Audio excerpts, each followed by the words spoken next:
Hi, and welcome to Gay Out the City. I'm your host, Prince Electro Diamond, and today I am here with gay model, producer, and music producer Teejay Rules. How you doing today, sexy? How you doing? Thank you for having me here. It is such a pleasure. Yeah, word. So, where are you originally from? Well, I was originally from New Jersey. I believe I was there when I was a baby for like a few months, and then I've been a New Yorker for 28 years, and now I'm a Floridian for almost what I think it's been over 3 years now. Right. See, I will say I'm actually the reverse. I'm originally from Florida. I actually just recently moved in September to Detroit. So, I'm very much I was enjoying the north until it got around winter, and then now I'm looking forward to spring. Oh, nice, Yeah, nice. I love it. yeah, All right. Hold yeah. on. Florida was just not. I'd lived there my whole life, so I'm like, I gotta move. Like, I need something new. Definitely. I totally understand.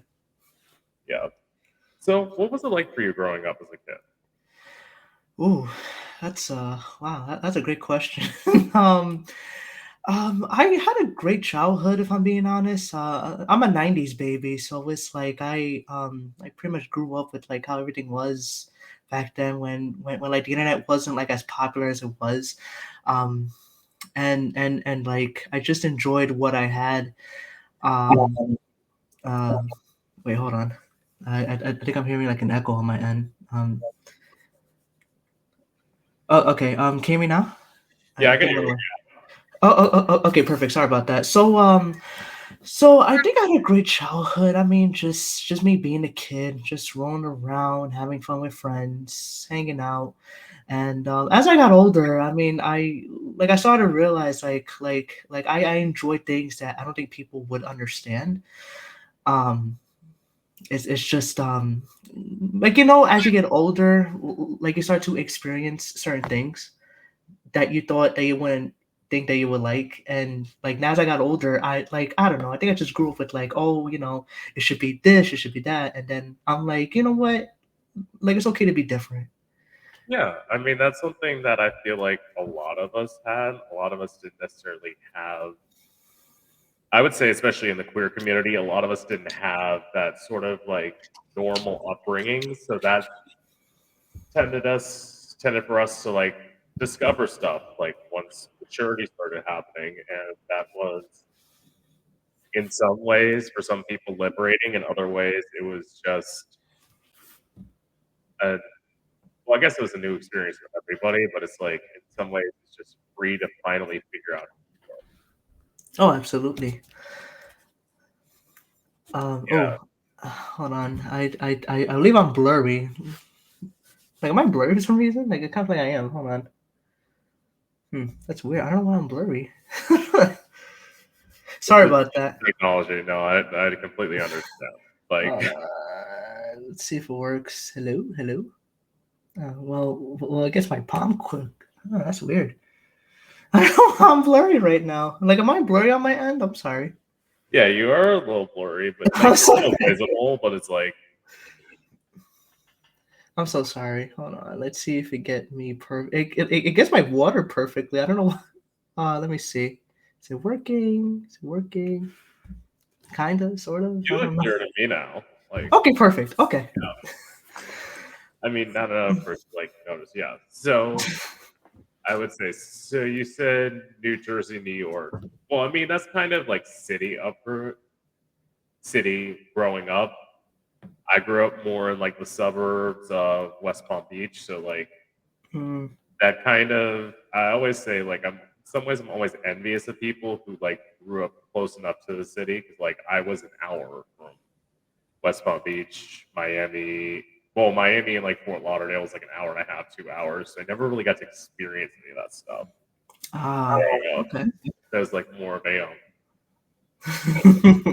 or like you want to take a weekend or like because that's honestly the truth. So what part of Florida are you in now? I'm in Port St. Lucie. When I first moved to Florida, I was in I pretty much lived in Fort Lauderdale. I was there for like almost 3 years, and now I live in Port St. for like almost 4 months now. How do you like it? Because I will say I actually grew up in Jensen Beach. That's why I was kind of laughing. I know there's not a whole lot to do. Yeah, that's true. It's just I think where I'm at specifically, I think it has more of a city vibe. Um, it like it's constantly expanding every month or so.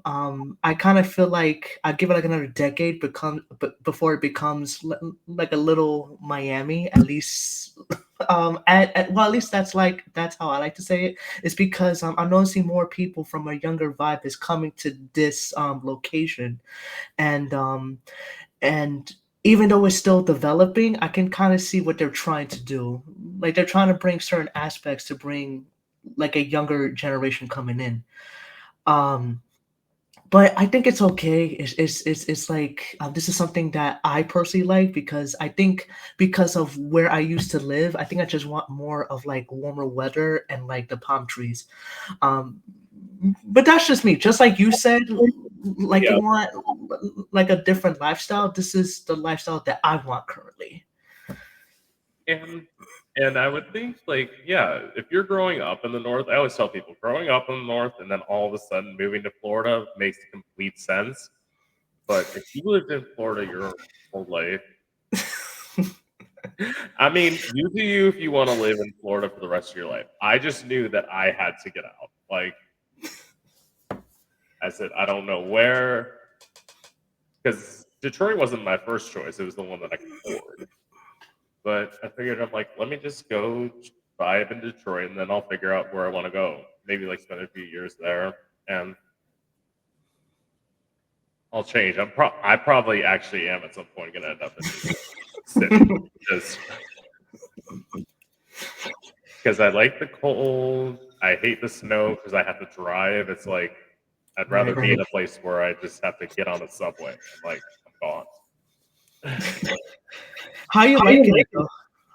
Um, I mean, I like it overall. It's nice. Again, like when I moved here in the fall, it was super nice. The weather was awesome. There was stuff to do.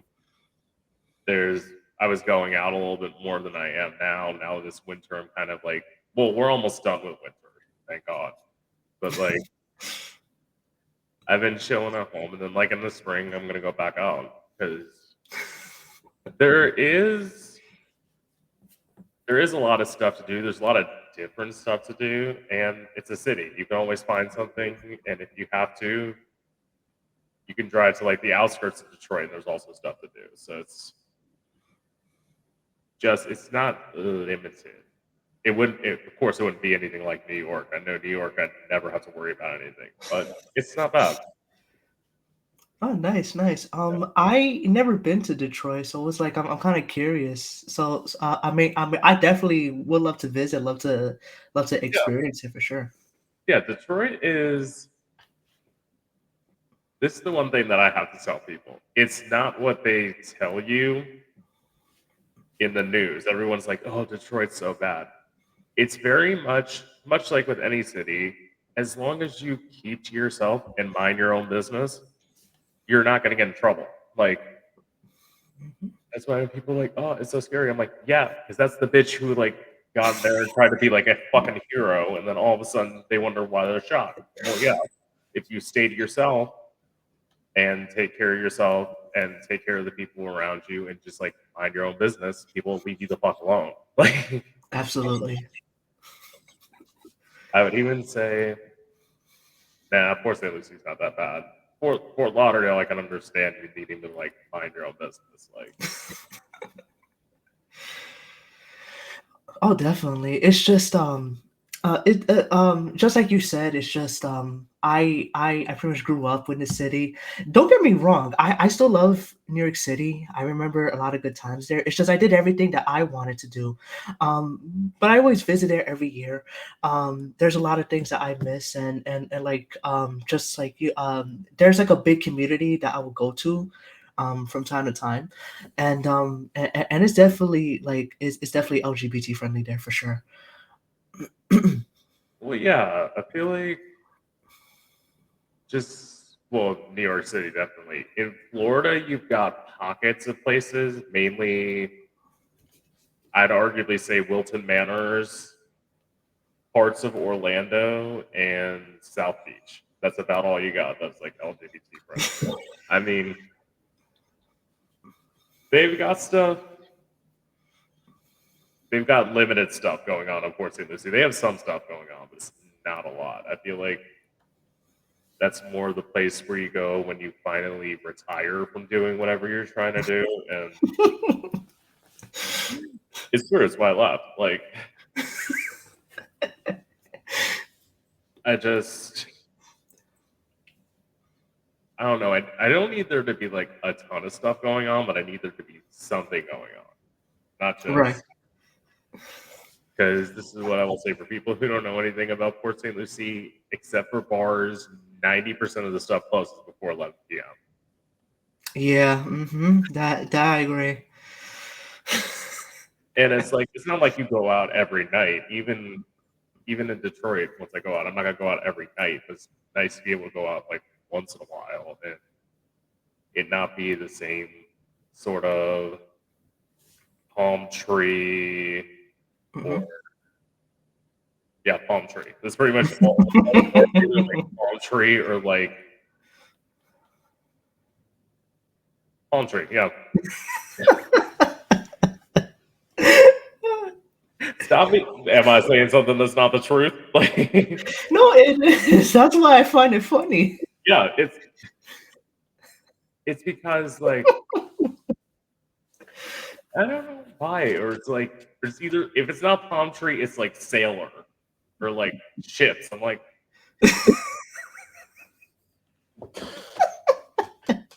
what?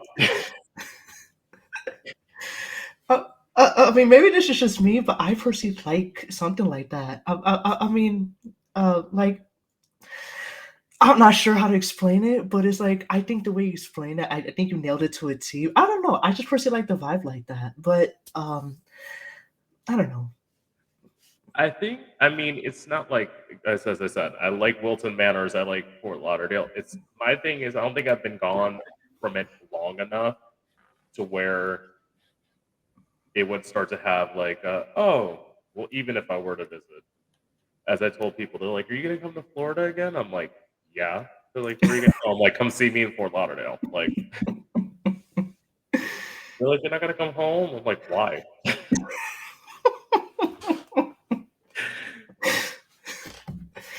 No, I that will agree. I mean, I've been to Fort Lauderdale a few times. There's things excuse me, there's things to do there. It's just like you said, there's a few LGBT spots there. Yeah, Um it's just I think when it came to like several spots, I think some had an issue with the fact that I was bi for some reason, and I don't understand why. Because it's like, I mean, granted, I find people in general. oh, Sorry, I have a stammering problem. Excuse me. Um, I find people in general attractive, sure, but I think some people have like a stigma when it comes to bi guys, which I don't understand why. Maybe some people think that they're cheaters, or maybe they don't know how to be faithful. I would say that's not everybody. Um, like I make sure people have their own point of view, their own opinion, and that's fine. But at the same time, like I just want to have fun in several places, hanging out, have drinks, party, you know. it's because I feel a lot of people believe that bi people don't exist, and it's Mm. almost like, well, or no, I will say this: they don't think bi guys exist. It's like, oh, you could be a woman, and like, oh, you experiment, whatever. It's like, no, he's secretly a fag. It's like, are you for real? Like, that is so sexist to think that. And I'm not saying like the gays are like, oh yeah. And the other thing is like, in terms of cheating, I feel like it depends on what type of relationship you have. Because I know plenty of people who are like in, well, I shouldn't say know plenty of people. I know by people who are like in polyamorous relationships, and they're like, they get what they need and then they come home. And like,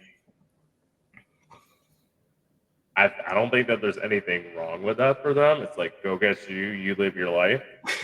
But if you're gonna, here's the thing that people don't understand: if you're gonna cheat, you're gonna fucking cheat. It's not gonna matter. Like whether you're gay, straight, bi, pan, whatever, you're gonna fucking cheat if you want to cheat, and nobody's gonna stop you. And at least from what I know, as long as you're honest with the person that you're with and say like, and you can correct me if I'm wrong about this, but it's almost like if you're say like dating a girl and you're like, I just really need to be with a guy right now. An open partner would be like, okay, babe, because at the end of the day, they know you're going to come home anyway, because that's where the relationship is. Right. There's something that I will agree with too, to what you said. I feel like everybody is basically different. And I think it depends on the person or I guess like the way that they are. But me personally, when I choose someone, I want to be with that person. I have no thoughts of being with other people. I have no thoughts of like want to be with someone else. I chose them for a specific reason. And the other thing I want to say is that yes, I let them know beforehand. Like I'm not the type that lets them know about like 4 or 5 years later, oh hey, I'm attracted to guys as well. I let them know straight from the start that yeah, I like both. But there's a reason why I picked you to begin with. But then some people are like, oh, I appreciate you being honest, but I'm not feeling it. And I mean, at this point, I'm just like, all right, like I don't think it's gonna work out. I don't mind friendship as well. But yeah, it's been pretty rough if I'm being honest. I mean, I'm glad it's not everybody. I know not everybody feels the same way. It's just, I mean, me personally, right now, I'm not really looking, but I have dealt with something like that type of stigma because people, like you said, they don't believe that bisexuals exist, and I just think it's sad because, I'm not the type that says, oh well, that doesn't exist either, this and that. I'm like that. I mean, like that hurts, and No, because it's almost at the end of the day, you're doing you, and this is the thing. You're talking about in a monogamous relationship, you've made a choice, and they're you're with them. Like you're not trying to go out, as you said, you're not trying to go out and cheat. You're just trying to be with one person, and they should accept you for that. And if they really love you, they will. And if they don't, those people who are like, "Oh, I can't accept it," well, then you're not the right person for that. all right. Yeah. So, what was it like for you coming out? I thought it was easy, if I'm being honest. I actually came out when I was 13. Um, I told it to my friends first. I told this during middle school and then high school. I think during high school it was a lot easier. Um, and I had more people accepting. I told it to a lot of my friends. The only person I don't think I would ever tell is like my closest family. They're not really open, to be honest. I told it to my mother. My mom's okay with it. She knows what I do in terms of the wrestling, the music that I do. She's okay with it, and as long as my mom's okay with it, everyone else doesn't really matter. Um, so, sorry, I don't know what happened. I think my computer just went off for a second. Did I lose you? I'm sorry. I don't know what just No, happened. no, you're sorry. Okay, sorry about that. Um, yeah, it was easy when it came to my friends, and I can honestly say, like, I'm very grateful and I'm highly blessed the fact that I have very close friends that are very cool in terms of me being who I am. Most of my friends are actually straight, and like we have like this bond. You know, like what I do doesn't really affect the friendship. Um, but in terms of my family, I can honestly say most of my family, well, some are cool, some aren't, and like again, I honestly wish that my closest were more accepting, but then at the same time, like if it doesn't work out, then it doesn't work out. I mean, if it came to the point that like we're gonna be separate, then you know what, so be it. 'Cause at the end of the day, it is my life, and what I do shouldn't really affect you. And I think some of them have this like have this like, oh well, should be a man, should be a woman, you know, shouldn't be this way, and oh well, I mean, like you can't please everybody, and that's fine. Well, I mean, I can kind of get that. It's not the easiest for family. I will say family is where I didn't have the difficult part. So I came out as a I initially came out as bi. I'm gay, but it's like I initially came out as bi because I grew up in a Catholic household. So like that very sort of religious, oh, you can't do this. And even when I remember telling people they were telling me like, oh, that's not okay and all that stuff. At the end of the day, I will tell people if you're in a toxic religious environment, the secret is to get the fuck out as soon as you can. And you'll be able to be free of it. I will say I did have a youth minister lock me up in a behavioral clinic. That was the craziest. Yeah, Wow, yeah, that happened the weekend I came out, and wow. mhm. And then after that, he set me up with a therapist, but a quote unquote therapist to pray the gay away. Oh my gosh.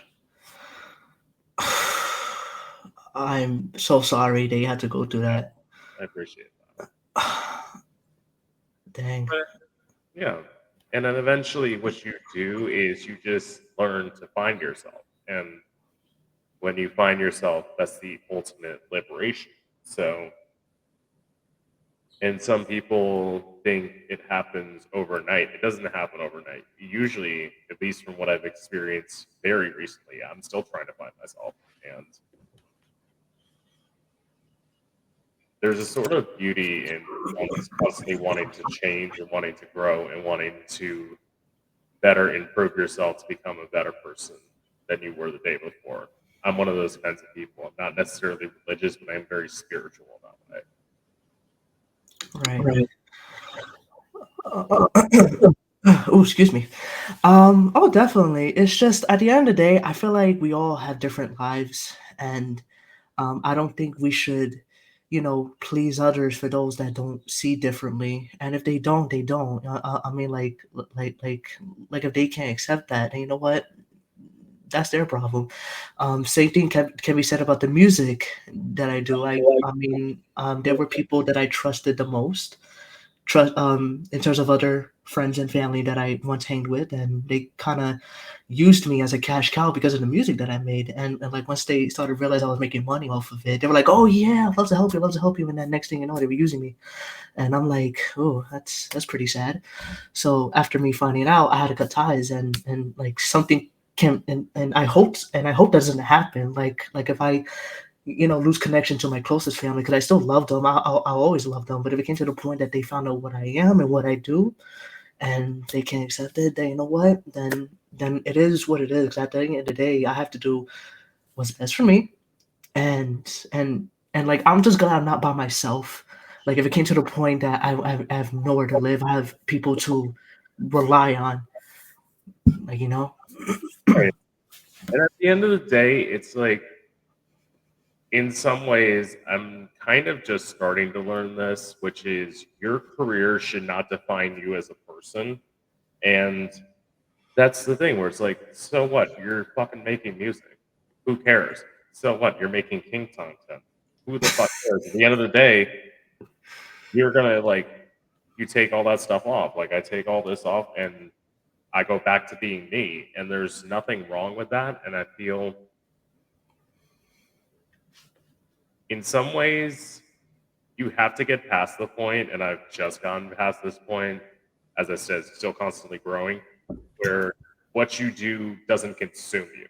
And it's very easy to do, especially, I don't know in your case, but like in my case, this was all escapism because I was trying to escape sort of the dark demons in my past.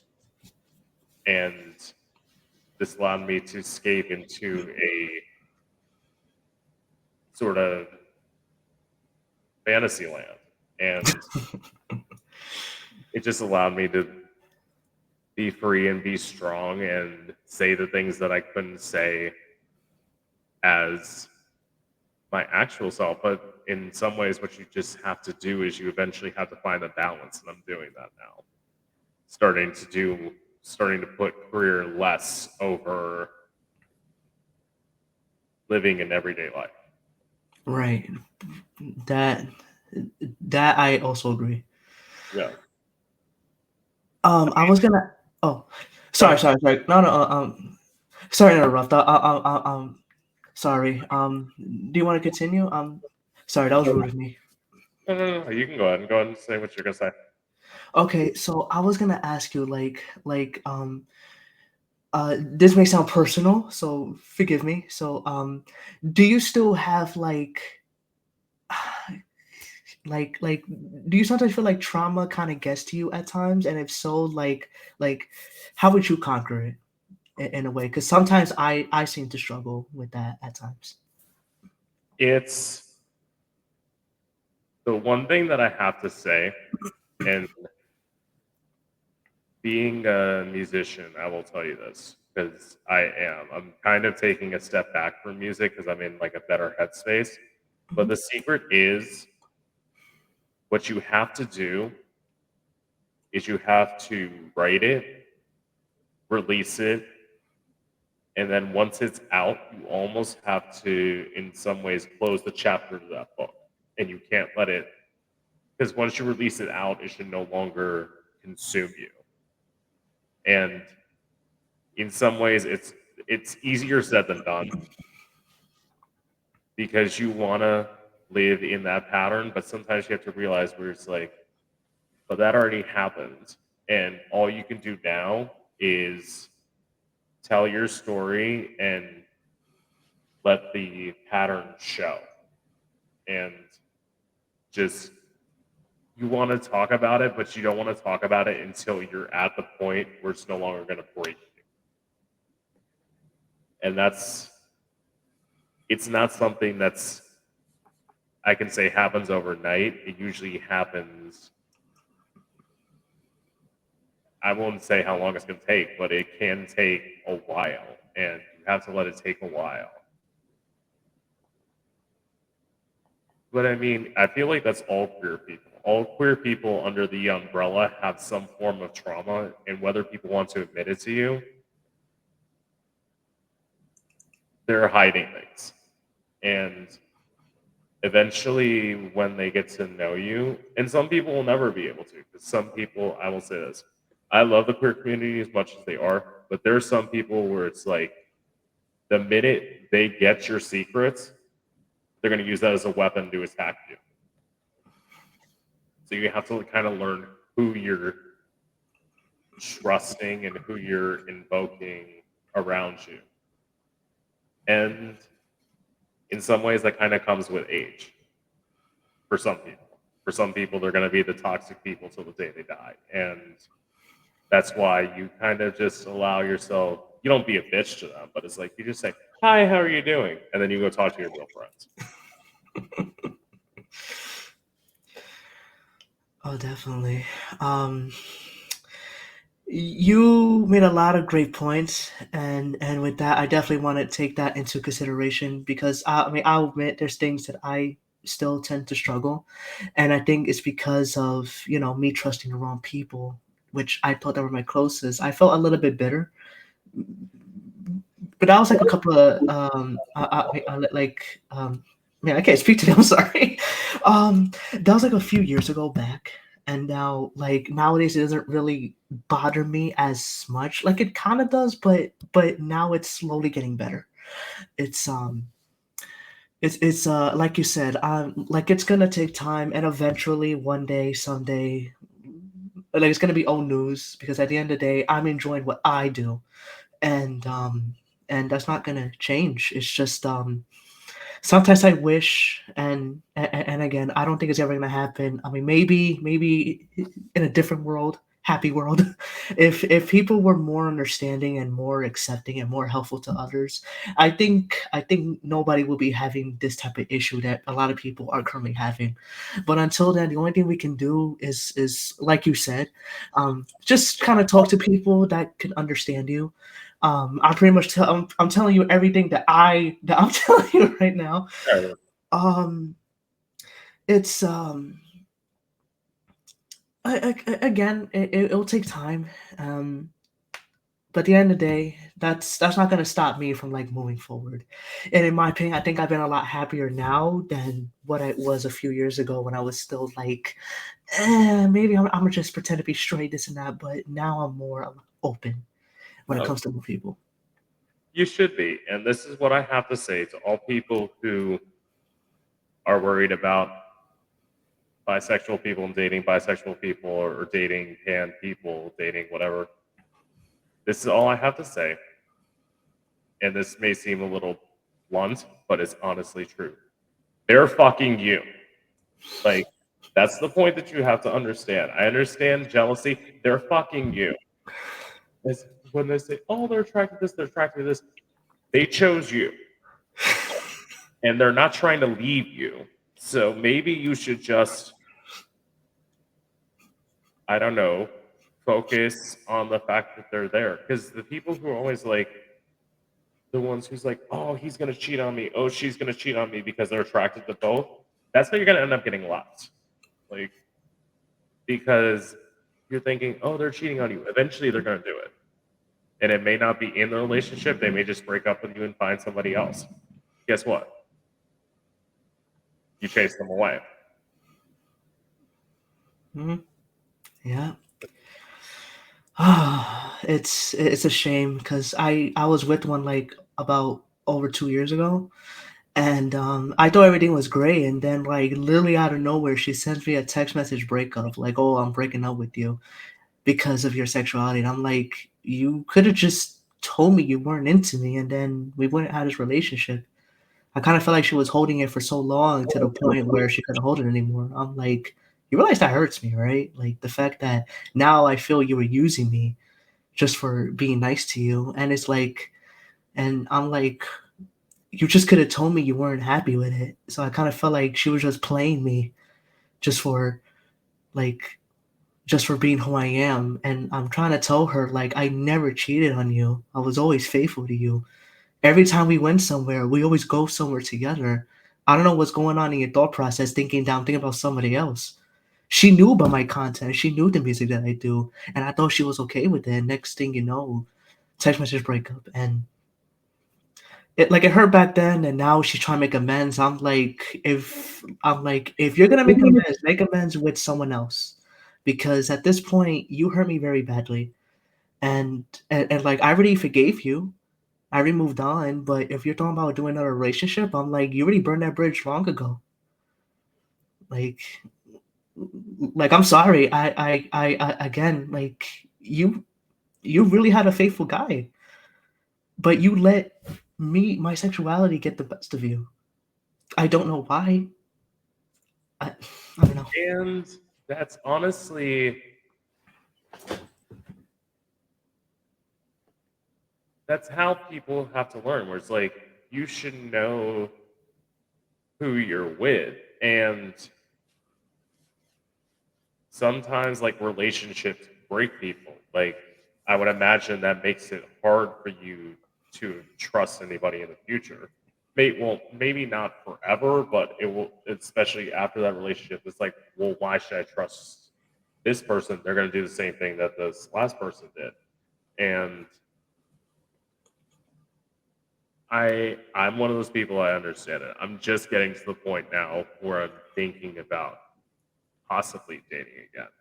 And it's been years since I've been in a relationship because honestly, going back to that thing of you put your sort of creative career ahead of your own career, or not ahead of your own career, ahead of your own life. And Mhm. with that, that's what I did. It's like you're gonna have to accept this as it is. And at the end of the day, this is what I've learned. Your partner should like what you do, but they shouldn't be your biggest fan.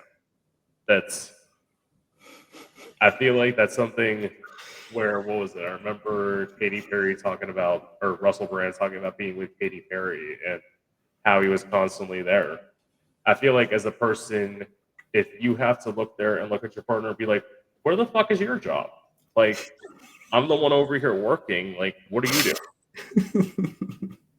If you have to look at that, and I'm not saying that like people fall on hard times, whatever that happens, people are going to eventually get back up. But when you're making it so that if you're dating TJ and all you're doing is like following him around, that's kind of a problem. Right. Oh, definitely. Um, but like right now, like I said, I'm not really focusing on dating at the moment. It's just I'm just trying to upload content, and if anything, that's my happy place so far. And I just enjoy collaborating with people. Oh, and the photo record, I first just want to say this because someone mentioned this, like, oh, do you only work for males? Like, no, I can work with anybody. I don't care who it is. I don't care if it's someone straight. I don't care if it's also bi. Like again, it doesn't matter who it is. I don't care if it's someone that does drag. I don't care if someone that's non-binary. Again, it doesn't matter who it is. I would love to work with anybody. I don't discriminate. I collaborate. Just as long as you want to be part of the content, and as long as you have restrictions, then I'm okay with it. Because thing is that I want to make sure everyone that I work with is always comfortable. I want to make sure that like if it's not wrestling, we could just do other content. Cause I do other things too. It's just I'm not the type that want to force people to do things that they don't want to do because that's not right. Because everybody's different. Um, so so I personally just want to point that out because I think someone mentioned before, like, oh, well, why do you just work with one? I'm like, no, I work with others. The difference is that I post it into different accounts. Like no, was saying different strokes for different folks. Um, that's what I tend to do. So it's like I just enjoy doing the thing. I like to entertain people, no matter what it is. And it's like at the end of the day, there's some people that I know of. Somebody I've interviewed on here, his name's Amani Dane. Like he does professional shoots with men and does like OnlyFans content with women. So it's like it's not, and he's bi. So it's like it's not like you can't do things with other people. You just have to be open. And at the end of the day, this goes back to the whole thing of first of all, they're attracted to you, they're into you. As he's saying, he's openly admitting, TJ's openly admitting that he's bi. So he's attracted to you. He's not just sitting there like some straight dude waiting for a fucking paycheck.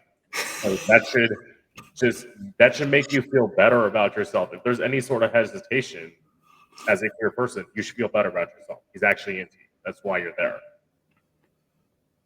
I mean, You would think it would make sense to some people, but oh well. I mean, I tried, and it didn't work. So oh well, it is what it is. well, okay. So with this, I feel like I've viewed some of your stuff. Is it that you primarily? I feel like I've seen you primarily doing stuff with guys. Is that usually more of like an assessment because it's easier to get with guys, or is it just the fact that that's more of what you show? Not really. It's just that, like the same thing that I do with the men, I do the same thing with the women. The difference that I don't promote it because I want to promote that it's for something LGBT. And then I have another account that likes that I guess like straight people or I guess lesbians that want to see women content or I guess like male female content. So it's like I promote it to different audiences. Because what happened with because I did this before because it's like I try to promote everything into one and it doesn't work because not everybody is going to enjoy the same content that you're promoting. So that's why I kind of promote it into different sections so there won't be any confusion and that way I can just focus on just one content at a time. So so um so it's not really I mean I so in terms of like do if I do it because it's easy, no, I just do it because I like to make content with people that has the same sort of interests. And the thing is that I like to meet people. I love meeting people. And it also helps me, learn from others in terms of how they do things, in terms of what they do, something that they're into, so that way I can take it to the next person and then learn. So it's like not only I do content, but it's like I learn from others, so therefore I can be the better person that I am today. Yeah, and there's something amazing about that because you should learn from everyone you do any form of collaborations with. Some people are great. Some people some people you're not gonna vibe with. And that's just how it is. I've been in this point before. I have a few interviews where I'm like, ugh, that was awkward. Like that's not the person I should have ended up with. And I mean it happens. I would say now I've done over 100+ interviews, and then that's only happened like 3 or 4 times. So I mean, that's pretty good records because, like, at the end of the day, most people. I feel like if you're in the creator industry, you should be used to having to talk with slash explain kind of what you do, and you shouldn't be awkward about it. Especially, I would say, for people who have been on TV, because it's like once you're on TV, baby, the whole world's, even if it's just like you're on a reality show for a season, the whole world's seeing what the fuck you do. Like Hmm. this, in terms of you saying at some point you want your privacy. I mean, like, yes, everyone should be allowed their privacy, but at the end of the day, you kind of show the world who you are. So if people aren't respecting your privacy, I don't want to say it's right, but I want to say that you kind of know what you sign up for when you start something. Hmm. And in that, you should know what you're getting yourself into. And that's honestly why I say take your time with what you're doing and know the fact that you're eventually, because I feel like some people jump it too quickly. Like all of a sudden they're just like, I'm here. And well, I would feel like with some content creators, it's like at the end of the day, or you see some people who are like, they expect like weirdly, they expect all of their partners to respect them. And it's like, not saying that like content creation is not wrong, but it's like, of course, not everybody's going to expect you when you're assholes on fucking Twitter. Like, I mean, that's just common sense.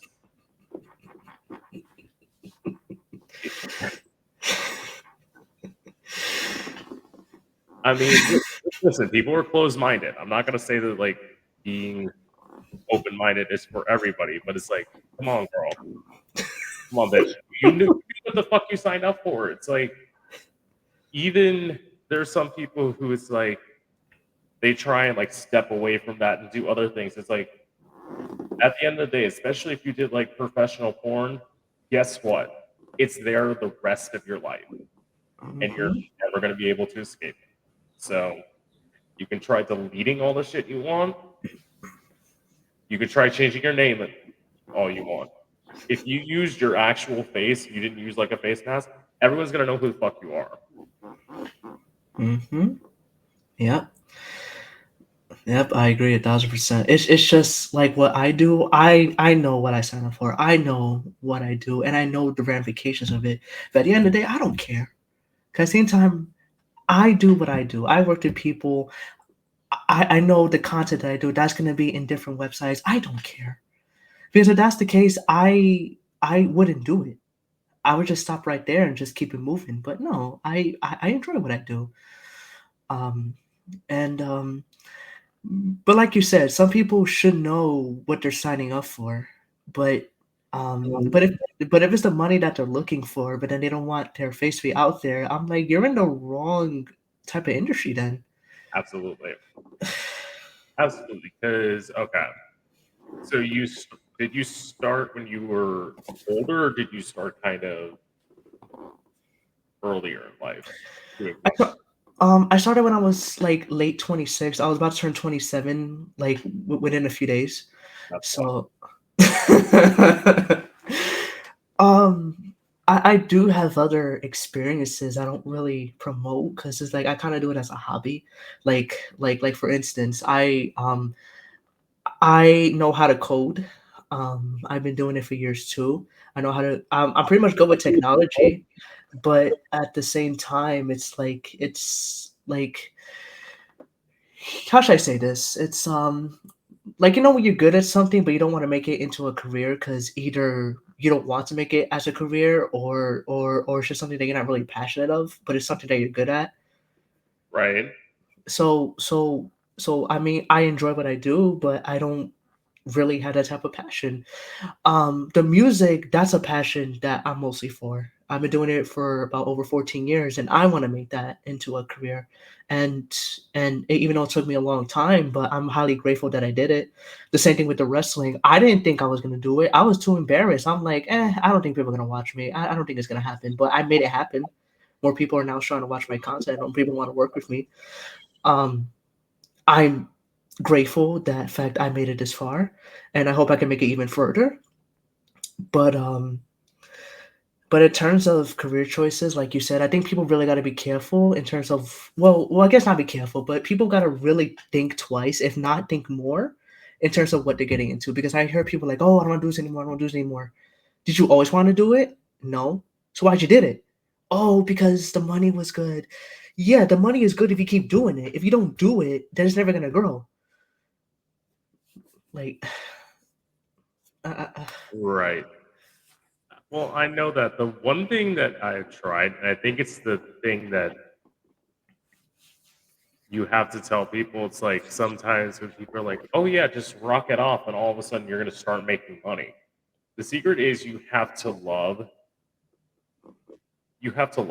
And I will say the one thing that I've done in the past that I probably wouldn't like actively pursue unless there was a decent amount of money would be hosting a political show. That's the one thing where it's like that's the one thing that I've tried. It's been out there. It's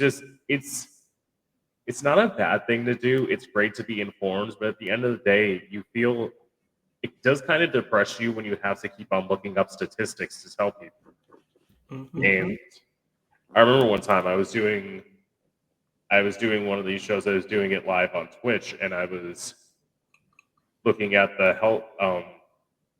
health insurance industry. And when you go in and you look at the fact that you see all these people and you see how much per month it costs and how much it does all this, it's sad because you're thinking like there are people who, when you look into this stuff, you get to realize like if people can't afford this, they go without, and it's very sort of sad. It was great in the moment, but you find what you love, and much like I feel like much like you, I am fascinated kind of about looking into people and knowing why they started stuff. Like literally, well, okay, I'll do this question first. So I guess you said you moved to Florida when you were a kid, or you moved to Florida when you were older? Oh, when I got older, I moved here around October, the last day of October 2021. Well, okay. So other than the warmer climate, what made you choose Florida? I have family down here. So it was like I always want to be closer, and it's like every time, like, not my closest per se, but I have other family members that I'm also cool with that I haven't talked to in a while. And the thing is that I care for my family. I love my family, but at the same time, I wanted to do it just to have a different lifestyle. I was just tired of the colder climate. I'm tired of shoveling snow. I'm tired that I have to go somewhere when it's -2 degrees, and like I was just tired of it. And I feel like every year I always get cold. Well, like I get sick, Right. like a nasty cold, a fever, and it's literally when the cold hits, and it sucks. Um, but it was mostly for like being closer to friends, family, but then just wanting just a different lifestyle mostly. Um, but now as I experience more, like you said, there's certain limits to several things. And the thing is that even though I move somewhere, I'm always learning new things. And Right. I think that's just something that I just like to do mostly. Right. I can understand that. So I don't have any family in Detroit. My thing with this was, as I said before, I kind of just needed a change, and in some ways, Detroit was the right price because significantly, like anywhere in Florida you live, especially, I would actually say anywhere in Florida now, you're going to be paying like closer to like 1,100, 1,300 a month, and that was not the case in Detroit. If that was the case in Detroit, I probably wouldn't have been able to afford to move here. But I just, and again, probably much like you did in Florida, eventually you just have to kind of take a leap and just say, this is the time to try it. If I don't try it now, I'm never going to try it. So you might as well just like go, Mhm. figure out if you love somewhere, and if you don't, you can always move.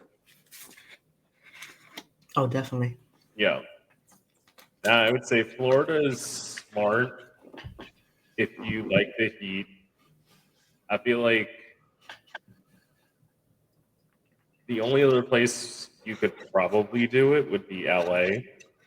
Not a place, not necessarily on like the top of my list of places to live, but for some people, people are like, "But LA?" I'm like, "But do you really want to tell every person who, even if they're not amazing at something, just because of like the connection, you have to be like, oh my god, babe, I love what you do, or no. I mean, I love people now.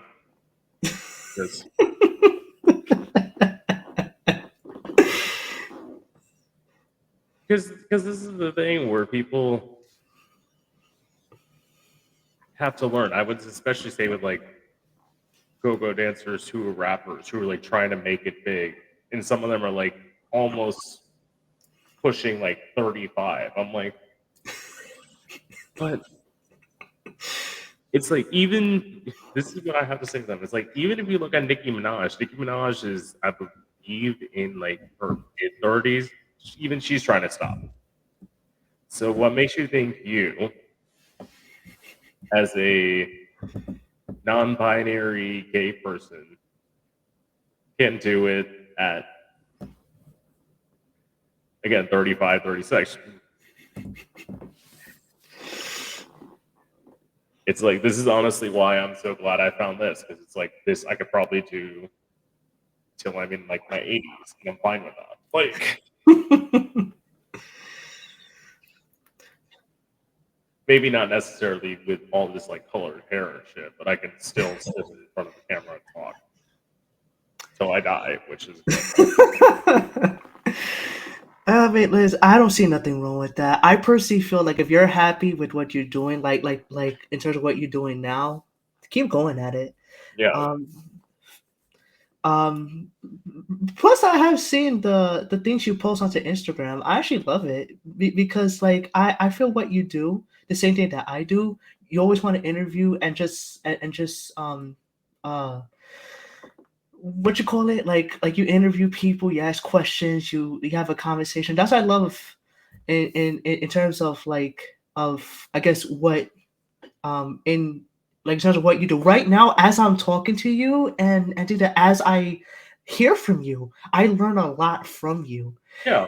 And I personally find it fascinating, and I kind of wish, I mean, like, it's not everybody, because in terms of, like you said, there's some people that just like, like, I don't care this now. I'm like, oh, okay, whatever floats your boat. No, and it's because a lot of people think that they can do this. I can actually send you an interview. So, like, one time I actually got invited on somebody's podcast. It was one of my friends, and she was just sitting there, and she's like, "Oh yeah, I'm just gonna vibe," and she didn't have any questions at all. And I'm like, baby, I didn't tell her this. I'm like, if you're not gonna take control of your own podcast, I'm gonna fucking do it because like somebody has to learn how to run this ship. And I mean, everybody do you. It was her first episode, and I'm like, why not? But I'm like, no. It's like no. I do not want. I love this. I love the fact that this. And there have been. I'm like, don't get me wrong. I love the times that go off the rails. There have been. I haven't had many, but the few that I've had is like, it's like let people act as them. I remember like one of the craziest times I literally had a go-go dancer who's like was on like a bed and like stood up and he's like, "Can I show you my ass?" I'm like, "No."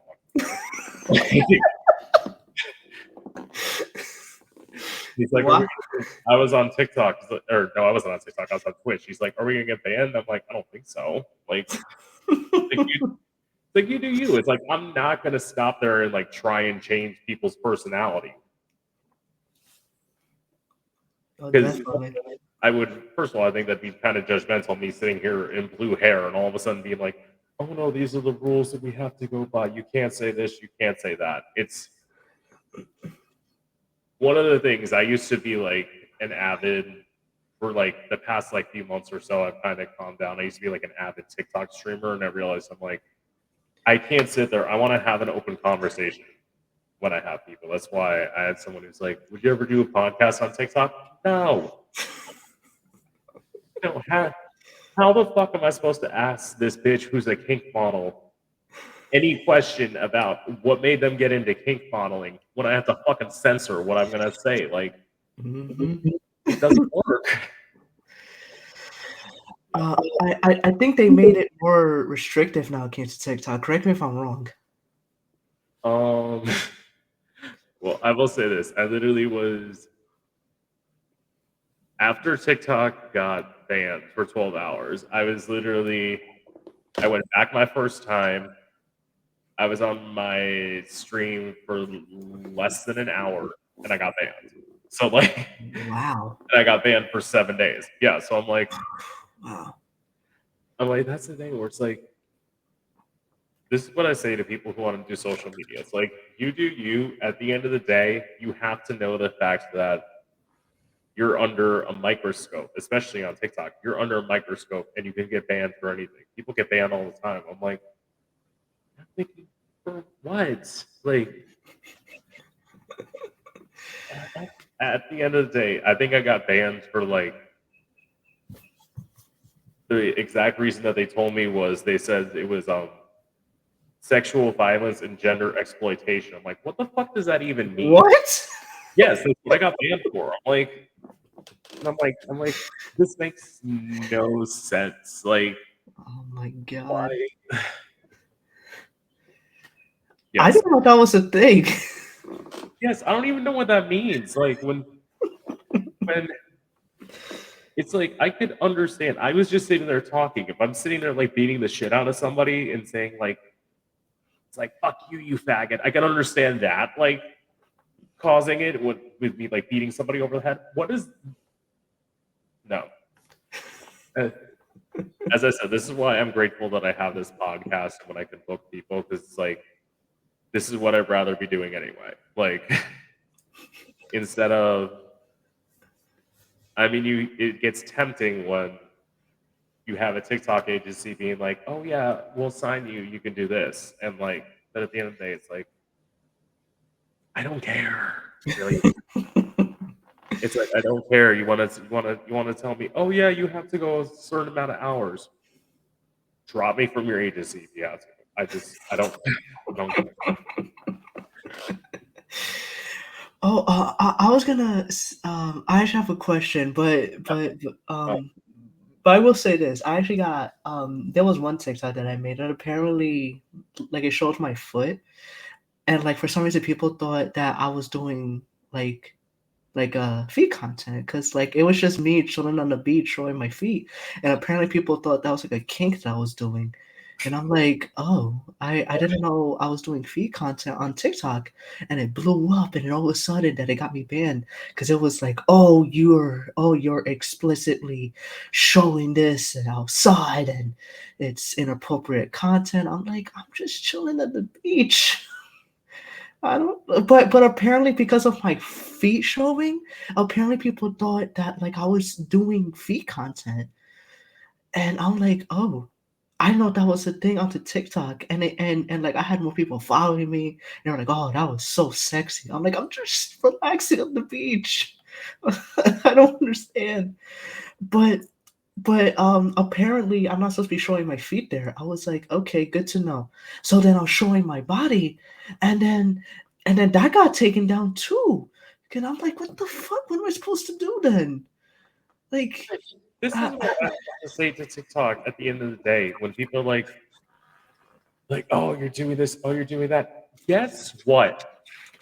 If people want to, people will literally jack off to anything. So it's like at the end of the day, it's like you're gonna stop this kind of content. Guess what? The PG content that you're allowing on here, somebody is going to town on themselves. Like it's just it's true. It's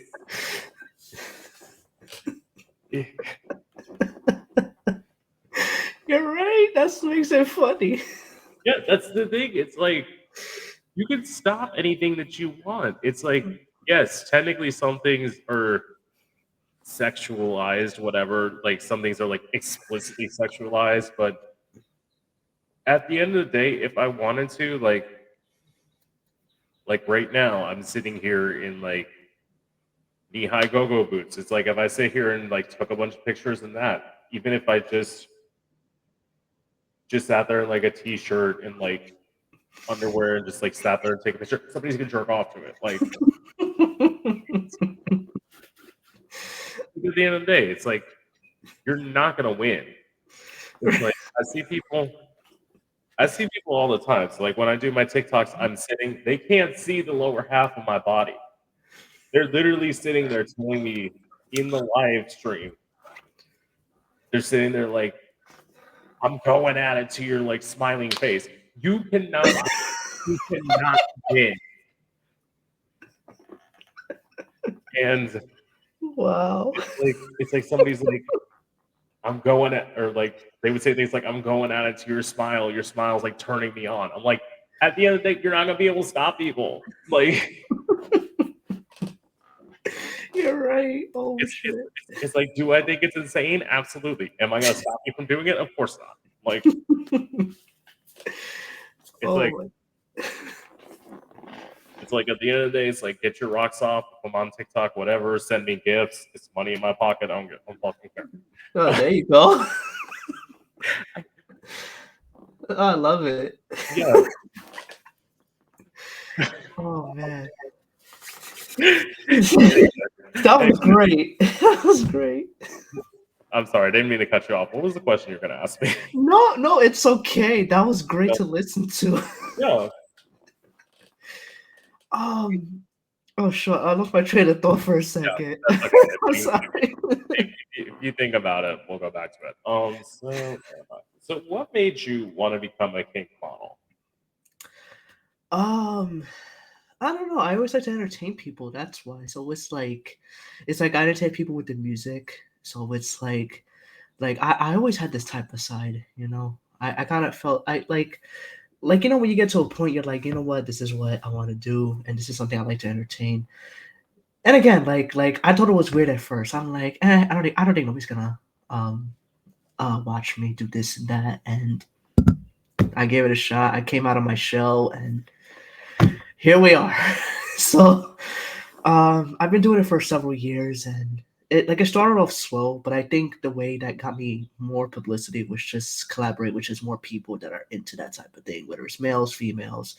Um, you're always gonna have someone that I guess want you to do several things. So I was like, okay. And I did started an OF at first. That was during the COVID era, and that's when I really wanted tested out. I'm like, you know what? Let me see. that people would really watch me, and they did. But Yeah. unfortunately, I don't have it because I'm IP banned now. Unfortunately, well, I've been banned for a while. Well, the reason why is because they don't consider wrestling content as like, well, they consider wrestling content as like abuse. So when it comes to males and females, they thought like it's a glorified snuff film or like something that's like over the top crazy, and I'm like, what the fuck, really? Yeah, and it blew me off. I'm like, are you fucking shitting me? I'm just putting someone in a submission hold, and they're doing the same to me. And for some reason, that was enough to get me IP banned. See, it's because I feel like you probably didn't go far enough. Because here's the thing: if you had ended that video by all of a sudden you were just like depending on which side, either you were like getting plowed or like you were plowing somebody in the ass, they wouldn't have fucking cared. They would have been like, it's just a movie. It's just a porn movie. But that to me seems so mild in terms of stuff. Because there's some crazy shit online. And I feel like at least from what I've seen of what you're doing is like nothing. Exactly. But apparently, it was considered way too violent. I'm like, you see that thing televised on TV, and you're telling me that's too much for OnlyFans? Really? This is my response here. You have a motherfuckers taking traffic cones in their ass on the internet. What he's doing is not that bad. Like, I can't. I mean, I'm sorry. I'm yeah, I don't sorry. even know. That's a great analogy. Like I Yes, love it. it's true. It's like it's like it's like, oh yeah, you have all this. You have people tied up. You have people whipping each other. You have people doing this. You have people like, oh yeah, bow down, bitch. And you have people like choking on dicks. But somebody like wrestling each other, that's too far. Like, Apparently that was a main issue. It got so bad people had the people that I work with also had that same issue. And I'm like, really, OnlyFans? And I still to this day don't understand why. Um and it's a shame because I was making 1,500 a week too, believe it or not. But yeah. Well, of oh course. Because this is what I will say. And I'm going to try and say this as least judgmentally as possible. But gay guys will jerk off to anything. They literally like it's it's true. It's like you can have this guy, who is it? Dan Benson, who's on OnlyFans, the guy who's on Wizards of Waverly Place. All the gays who are like, oh, I love his stuff. His videos are so hot. It's like he's never gonna want you. He's straight. It's like, why are you giving him your money? Are you stupid? Like, Oh, funny you mentioned that because I also do feet content, and apparently people will send you money for feet. Like, hey man, can I send you this? I'm like, okay.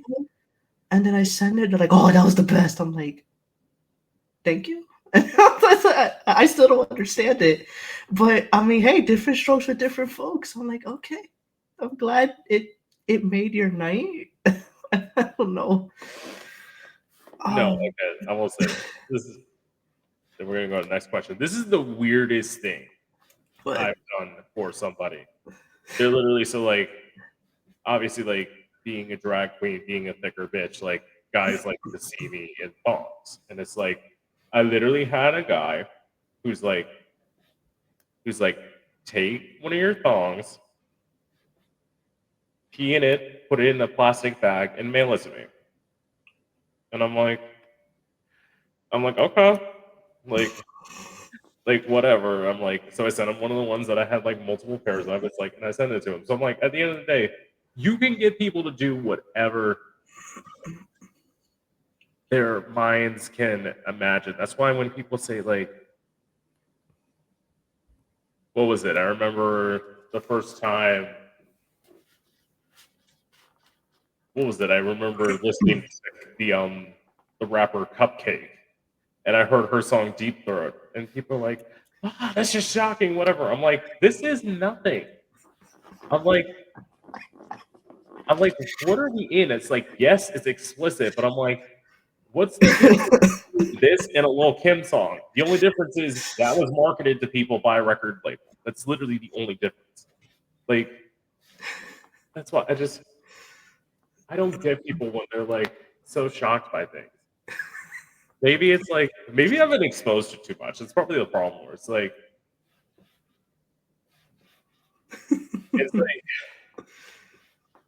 they're like, what's the line? I'm like, first of all, I'm like, don't make me think of a line. Because then I'm gonna say something and you're gonna be like, that's insane. I'm like, well, that's what you're gonna have to do to like be like literally, I would have to say this in a porn, I would probably have to see somebody get chainsawed for me to like have any sort of like a shocked reaction. Like I can't. It's like- this is the thing. It's the internet. There's too much like. And the craziest part, I said something. I guarantee you, somebody's already created like 18 videos of the exact thing that I have thought of. It's like we're now the internet's gotten too far, and when people say, "What was it?" when they're talking about having children, it's like unless you know what your children are watching at all times, good fucking luck, because they're gonna see something. You could put all the Mhm. you put all the filters on there. I think like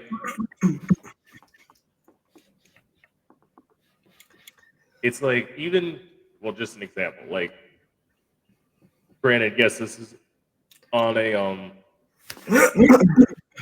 on a porn site, but I think it's like it's a video of like one man, one screwdriver, something like that, something weird like that. It's like at the end of the day, it's like if you put in the right searches on stuff, you're not going to be able to hide your kids from it. That's why like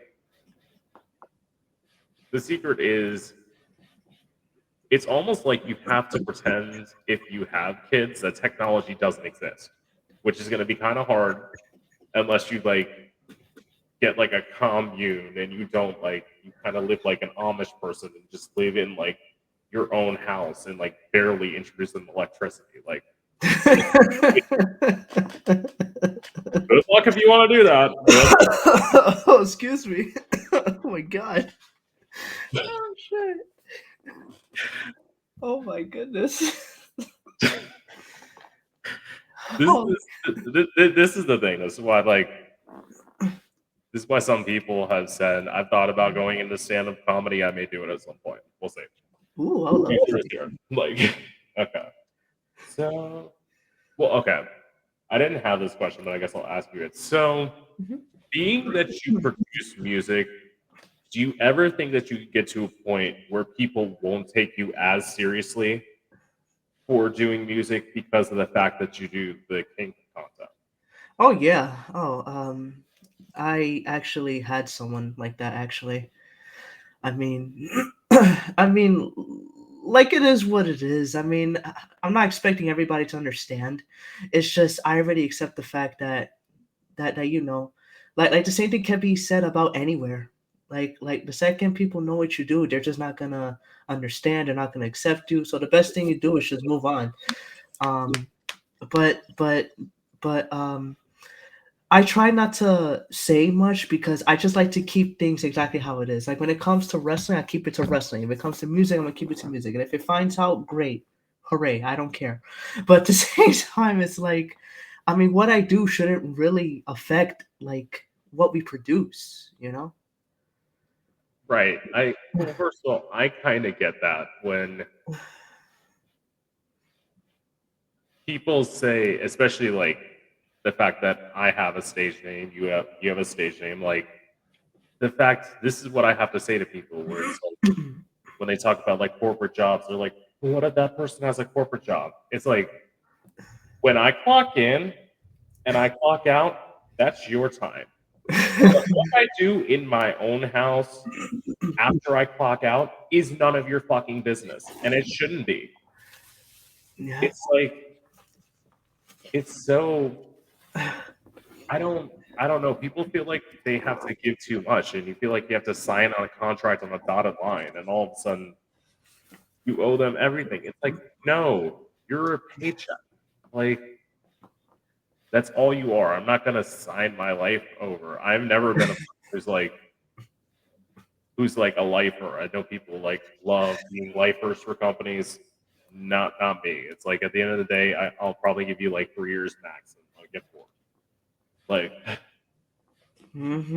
for Yeah. something new. Okay. So, what's been your favorite shoot that you've done? Ooh, am I allowed to say this onto your platform? Yeah, you're allowed to say anything. This is the thing, as I say, this is eventually going to go up on YouTube. I'll put the explicit warning specifically in the like title. If people find stuff, people find stuff. Go ahead. Oh, so it's like I do erotic wrestling. So it's like it's not just wrestling; it turns into nudity, and sometimes in several aspects it may turn to something else, which could lead to sexual content in heaven. And I actually get aroused at that. If I'm being honest. Um, but do I get that everybody? Not really, because again, everybody has their several restrictions. But if that's something I seem to enjoy, I totally forgot how it happened in terms of what made me fall in love. Oh. Actually, now I think about it, this was when wrestling at the time, um, when it used to be more edgy. So, like I feel like wrestling nowadays became more family friendly, but when wrestling used to be a little edgy, it had more explicit content. And I think as I was watching it during a teenager, I definitely enjoyed what they produced. And mind you, this was televised. This was televised as like TV 14, and they're doing things that should be mature audience. So, so that's what got me into it as I got older, Yeah. and that's why I like to do that. But apparently, in some sites it's inappropriate, or I guess too over the top. But in terms of that, I think wrestling in general got me to where I am today. That I like to do that specific content in terms of what they produced like 15, 20 years ago. Yeah, I mean, it's almost where I kind of get like, as the thing is, you said you're into what you're into, and in terms of okay, so I just want to make sure I heard you clearly. You're saying it's more family friendly now, or it's less family friendly now? Like it's more family friendly now. Like Interesting. yeah, so I used to watch. Well, technically, I still watch the WWE. I don't know that have you heard of it or I guess watch it. Like Yeah, I'm not okay. it's. I'm not like a huge fan of it, but I've seen clips of stuff. Yeah. Okay, so way back then, when it was like the late '90s, all the way to like the early 2000s, it used to be more hardcore and things that you won't see today because they extremely toned down when it came to explicit content. So it's kind of like what you see like in Jerry Springer back then. So like you Okay. get to see wrestlers or people or I guess like women doing like they wrestle into bra and panties. Sometimes they wear something that's extremely kinky. Um and that's something that I pretty much grew up with and something that I enjoyed as I got older. But nowadays, when it comes to wrestling, they don't necessarily do that anymore because they want to, be catered to more family content, have family and like children to watch the show. Oh, okay. Yeah. Okay, so I'm getting what you're saying now. I would say, in terms of what you're saying, like the mainstream stuff. But I will say this: in terms of the wrestling community and sort of being, in a way, as sort of like sexualized, I would honestly say that's probably very much because of the LGBT community. because that's something where I hear like a lot. You're not the first person who's been like into wrestling content that I've had on here, but it's like with that, you do what you want to do. You test your limits, and like, well, clearly you tested your limits. You did something very tame, and you got blocked off OnlyFans. So I mean, because okay, this is where I'm gonna pry a little. So it was simply wrestling. There was nothing sexual going on other than the wrestling. Correct? At the time, yes. I I don't even know what to say to that because it's like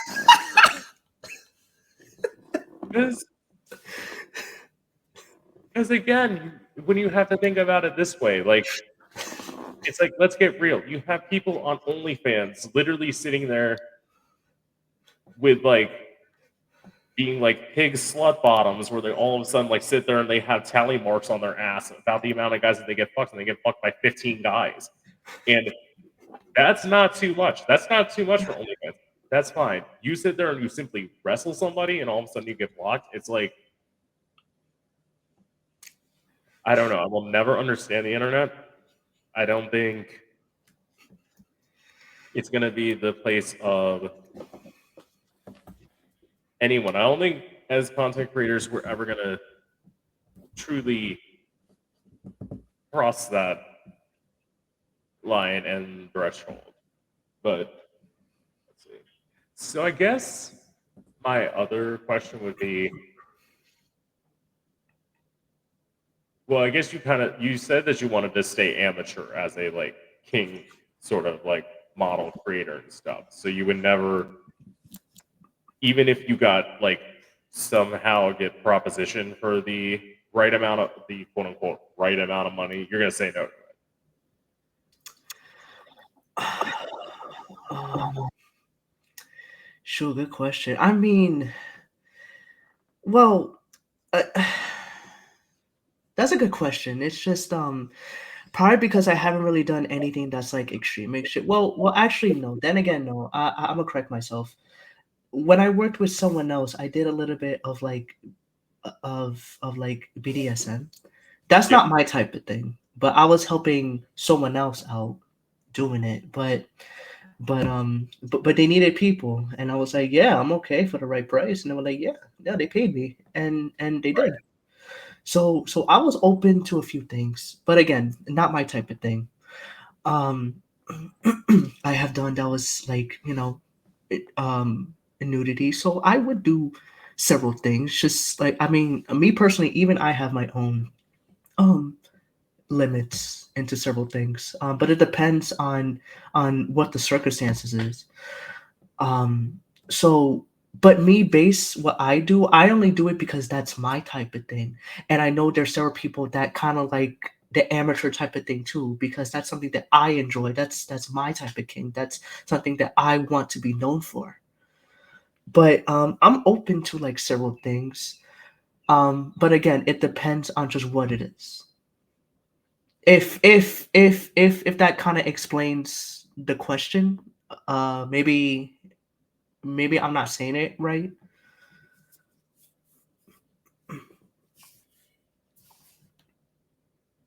Hold on. I think I lost you again.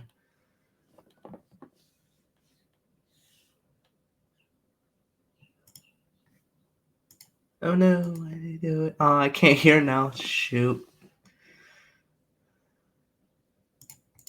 No. Not sure what happened. I'm plugged in. Hmm. No, I can't hear. That's weird. I don't know what happened. It was just working fine. Let me see. I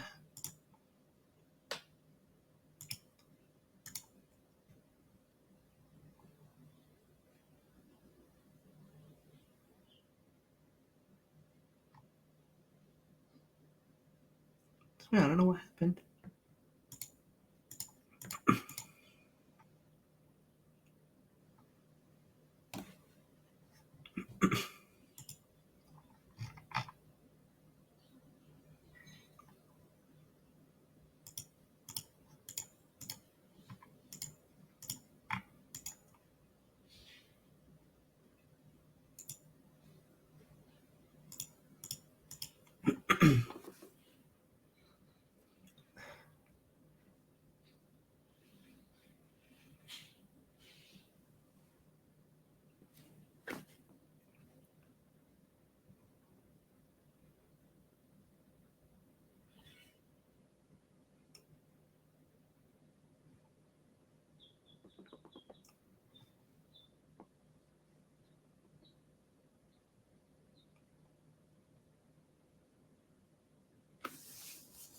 That's weird. I don't know why I stopped.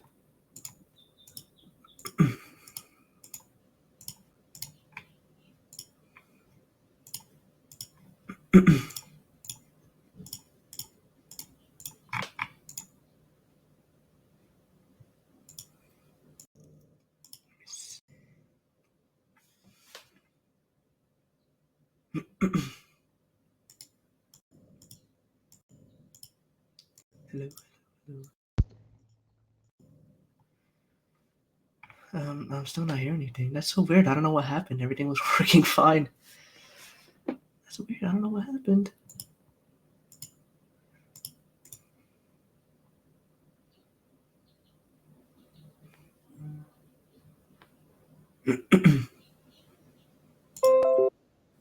Oh, perfect. Okay, I think it worked now. There you Okay, go. hear me now? Yes. Okay. That's just one of the joys we have to deal with. All right. Okay. So let's see. Where am I? Yeah. This again. Welcome to technology. Okay. So, let's see. I guess I'll go with. So.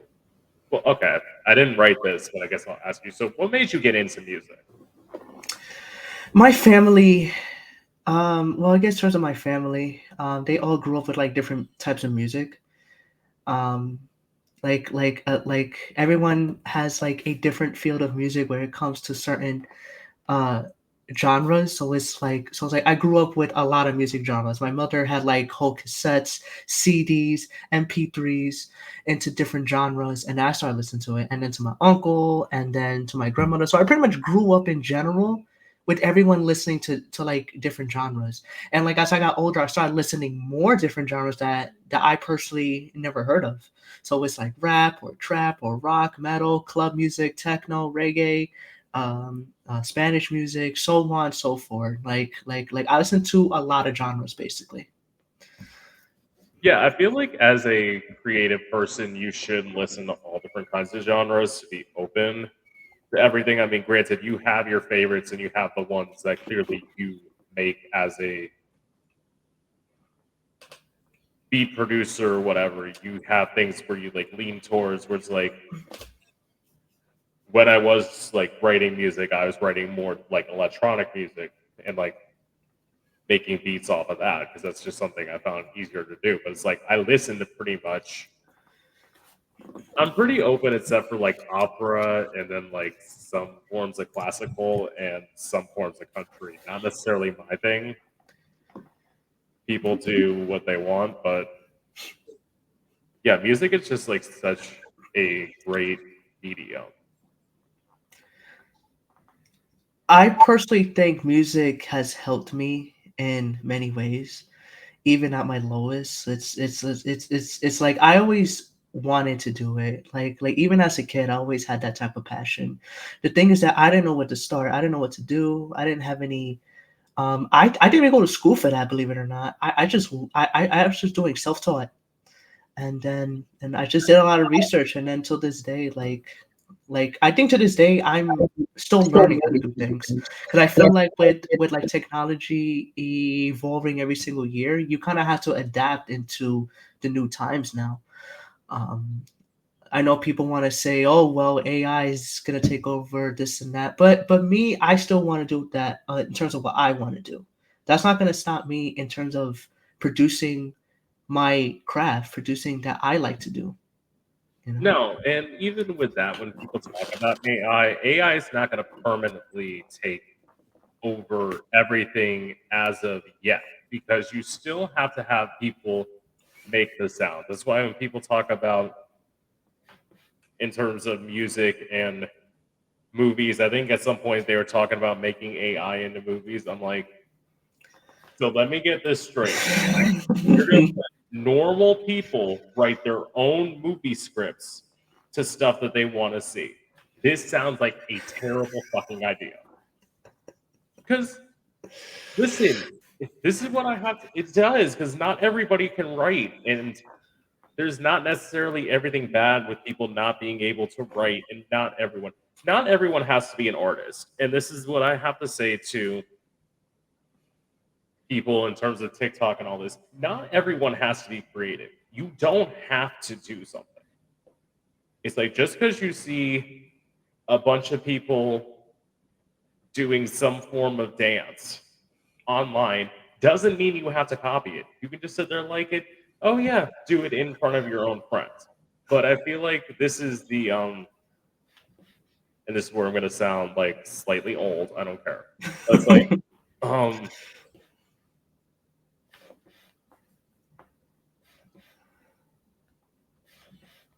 anyone who like grew up in like the 90s and like the early 2000s and even like the mid 2000s, this stuff wasn't around. So it's like there was a time without this stuff, and people survived. You will survive. You don't have to be famous. Like I feel like chasing fame is a thing that's eventually gonna have you hate your art. Hmm. And it's why, like, as a producer, TJ wants to just produce music, wants to just produce content. That's what you should want to do. At the end of the day, it's like, I just want to do this. I just want to sit here and like do things that are creative, but not necessarily like also this. Being a singer is rough. Like it's rough on your voice having to like perform every day, and it's like there's something freeing about just being able to sit in front of a microphone, talk, have a conversation, open up to people, and be honest. And that's not me saying everybody go out there and be an interviewer. Please don't. I don't want the competition. No, it's like it's literally it's like you don't have to do something.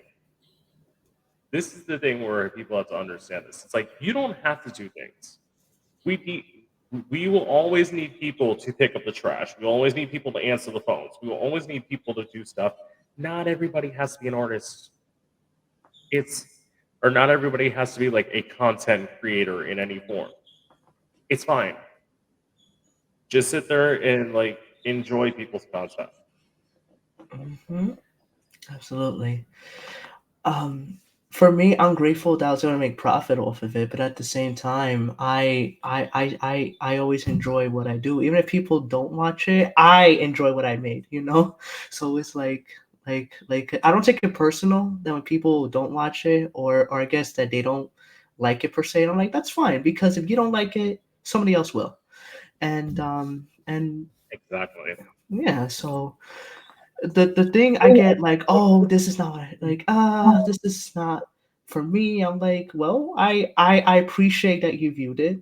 I appreciate that you know that you gave it a watch, that you gave it a listen, and for that I am humbly grateful. The fact that you take the time and took like 2 minutes or hell 2 seconds to look whatever that I do.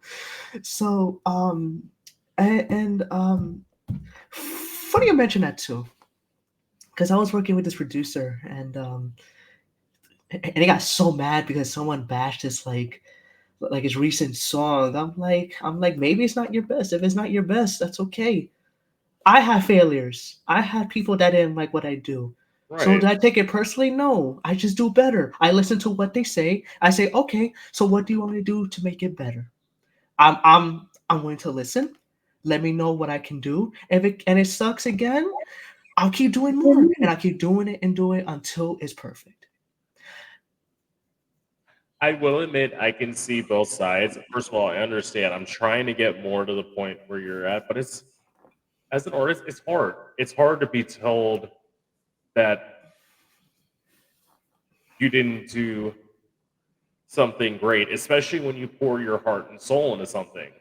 it's hard to be told that you don't do something great. But at the end of the day, this is why I have to tell people, especially in this day and age, if you think that you're going to enter the content creation field, whether it be music, whatever, and you're just going to do one thing, baby, those days are gone, like long gone. They've been gone since like the early 2000s. This no longer. You have to be able to do so much. And the other thing that I tell people is you have to be able to, especially doing this, you have to be able to A, take rejection, B, have people come with sort of egos that they don't necessarily deserve. And yeah, you have to learn that you have to learn how to book things yourself. That's the one thing that I have to tell people. And it's not easy. It's like sometimes you have to be able to find yourself a job where you can book yourself Monday through Friday, 9 to 5, weekends free, so you have a chance to do stuff.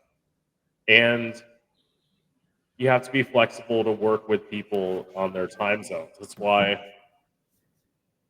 I've done stuff. I've been grateful. I interviewed somebody in,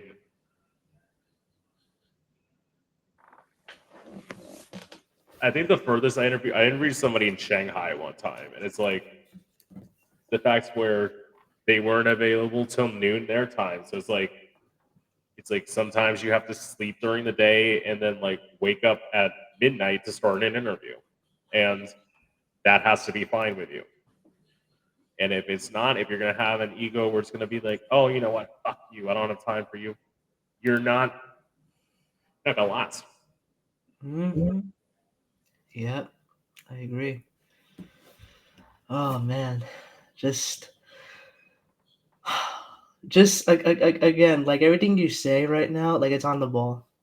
I'm not kidding, and it's like, I mean, there's something that I will admit. Um, I'm not perfect. There was time I remember, like when I was 18 or 19, I had an ego, and in my head, I was like, "What do you mean you don't like it? What's wrong with you?" Da, da, da, da, da. But the problem is that I didn't take in because I felt like offended and stuff. Like oh, that's not fair. Like you don't know what you're talking about. All that stuff. Just taking everything by heart. Um, but then like sometimes I ask myself like, is it me that's the problem, or like maybe I'm not taking it as like face value. Um, but I think now that I got older, I don't really like take it personal. Like does it hurt me in a way? Sure, but I'm not gonna rage or freak out, flip out, turn my tape upside down, stuff like that. But um I think I think it's like you said when it comes to ego. I think everybody has that ego, and it took me like a little while to like pop that in order to realize that it's okay. Like it's not the end of the world. Um, No, and sometimes you have to just sit there like one of the greatest, I'll say like one of the examples. Um, I had I had a guest that I was trying to interview, and they were sitting there being like, "So how much are you going to pay me to do this?" I'm thinking, this is my thing with that. I'm thinking, wow. yeah. First of all, if you ever think I'm gonna like, this is what I have to say. This is a promotional opportunity for people who ever get to sit, whether it's on my podcast, on another person's podcast. It's a promotional opportunity. Mhm. If you, this is what I have to say with egos. If you finished fifth place on a show, and I've already interviewed a winner of of a show, or I've interviewed like multiple winners of a show for free, and you're asking how much, it's like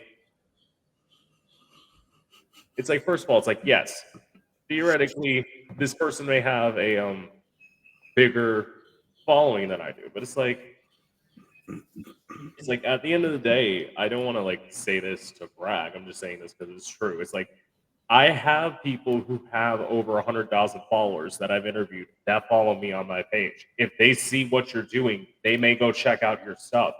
That's what people I don't think understand. They think too small in terms of, oh, what am I going to get out of this? When you have to think, oh, you could get this out of this.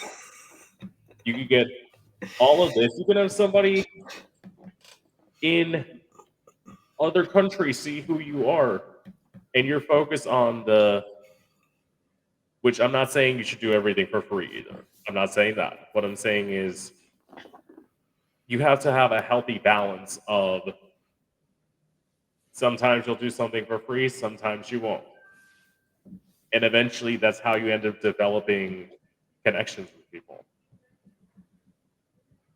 Absolutely. That I'm still laughing at the part with the how much getting paid for this. I'm like, ooh, that I don't know how to respond to that part. But in this case, like what I'm doing now, I I truly appreciate the fact that now that I'm talking to you, that I appreciate that not only that I learned from you, but I could learn, but knowing in the near future, someone's gonna watch this and be like, "Oh, hey, this guy's cool. Let me talk to him and do this and do that," and and and like, huh? Yeah, it's absolutely true because it's like when people say like what is it when people say like the other thing that I think is crazy when people say like, well, what kind of numbers do you get on stuff? That depends on the guest. There are sometimes I've had interviews only in the like double digits. There are sometimes I've had thousands of people view my content. It all depends on who it is. I do what I can to promote, and I have to say a lot of it is if I promote and the guest promotes, who knows what can happen. I can just do what I do, and if you're gonna do what you want, I will say in some ways, does that make me less of a fan of somebody after they've like talked to me that way? A little bit. I'm not gonna lie, because it's like, oh, so this is what you're about. Okay. Got Wow, it. wow, that's great. But that's what I don't like too, because I feel like people should appreciate the fact that someone wants to talk to you, someone wants to interview you, like Yeah. or get like again, I appreciate that you messaged me wanted to do this. I'm humbly grateful. And the thing is that even if I get like three people watching me, I truly appreciate the three people that have watched me, you know? Yeah. And it's like at the end of the day, yeah. The three people that you watch, you gain more followers. Because I will say not everybody, but there have been people where it's like, oh, this person now gained this person because of the fact that they know me. And it's like, that's all this is. Like people may go to your page and see after we're done promoting this that, oh, this is TJ, let me go check out the other things that he's done. Because it's like that's what it should be. And it should be in some ways, at least for me, this is how I view it. This shows that I like your content, and this is just another way to have somebody in your corner. So when people turn against you, oh baby, no. It's like I will be there for you. I'm gonna say this: if you go full Kanye, you're on your own. But like, I'm like, sorry, I love people. If you start saying like racist shit and like how Nazis are awesome. No, I'm not gonna sit there and endorse that. But it's like bar that. That's a like severe line to have to cross. And there are some things, and there's also things where you know people who have worked with stuff, and you have to ask them about it. One of the like most awkward times I had to ask somebody. I knew somebody who worked with Austin Wolf, and Mm. they were on, Oh. yeah, they were on my podcast, and I'm like, I have to ask you about this because I can't sit here and like not sort of like shield you as my friend. I'm like, I love you for this. I love you for like, but I have to ask you about it because I have to, especially like at the time that I interviewed them, it was like just after it had come out. So it's like, well, nobody's asked you anymore. So I have to be the bitch that asks you. I don't want to, but I have to. Right. Right. Man. I'm not gonna lie, when I heard that story, I was shocked. I was like, wow. Um, just it's just sad. Just no words. Yeah, and I was even like looking where I'm like I had heard the name, like everyone's heard the name, but I'm like, am I following him? And I had to look at it, and I'm like, oh, well, good, I'm not. But just looked into some of his stuff, and I'm like, yeah, this is kind of creepy. The Yeah, fact, you know, now that I think about it, I'm like, yeah, like I didn't watch the other like I saw a few and like a few was just the regular like other males. But then when people started showing the other ones, I was like, oh, this is ooh, like I personally can't imagine when he's like penetrating, is he thinking about someone that's, not the right age and I'm like that's pretty horrifying. it's almost like those things of yeah, it's that, and it's also it's like it's like barely legal. I'm like, this is kind of it's kind of gross. It's like when you think about it, where it's like you're thinking about the fact that this person just turned 18 Yeah. and they were 17 not that long ago, and all of a sudden now it's like it does make you cringe, and it's like, but I'm glad that he got exposed, and it's when I heard somebody, I heard what was it? One of my friends I'll bring up, Giovanni Milani, loved him. He was a big content creator in the Fort Lauderdale area, Wilton Manors area. Rest in peace. He just passed away a few months ago. But it's like the fact that he said there's many more people that you don't know about. And you're like, many more people that you don't know about. It's like, it makes you think about everybody. It's like,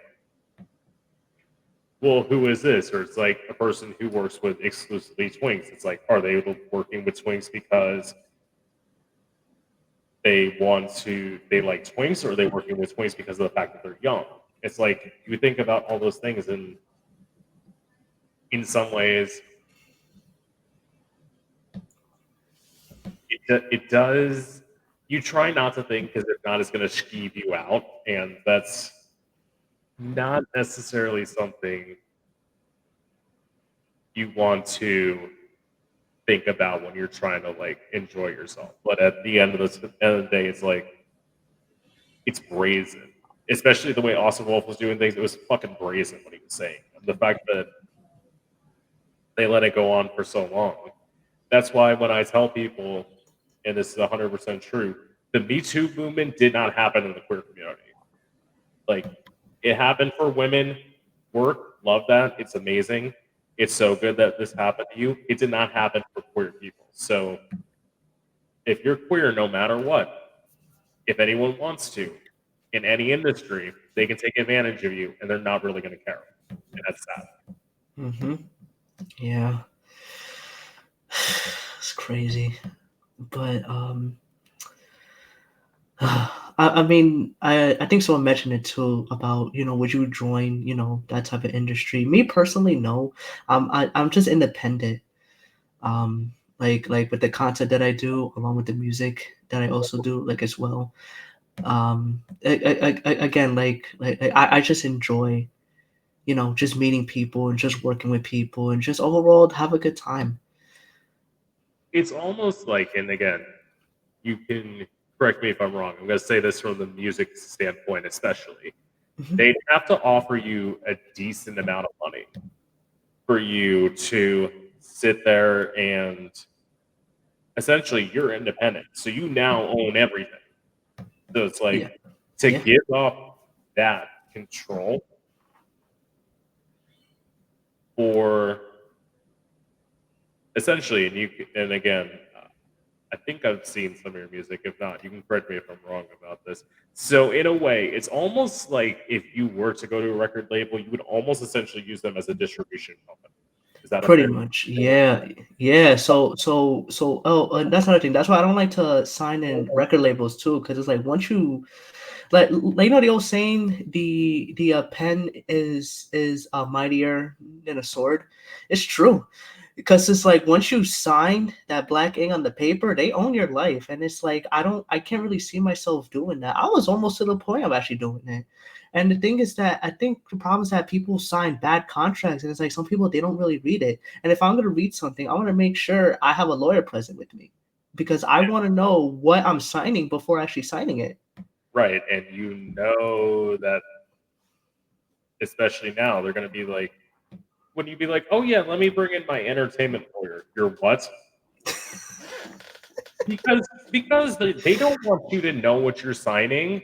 Nobody wants you to know what you're signing. That's why people get into such shitty deals in terms of like the music industry and in terms of acting. You, as I tell people, and I learned this about stuff, where people, if you ever look at your like favorite actor in like a big Hollywood production and you see that they are in this like shitty movie, and you're like, why would they take that movie? It's because they owed the movie studio a fucking movie. So yeah, that's why people start in GI Joe and stupid movies like that because they owed somebody a favor.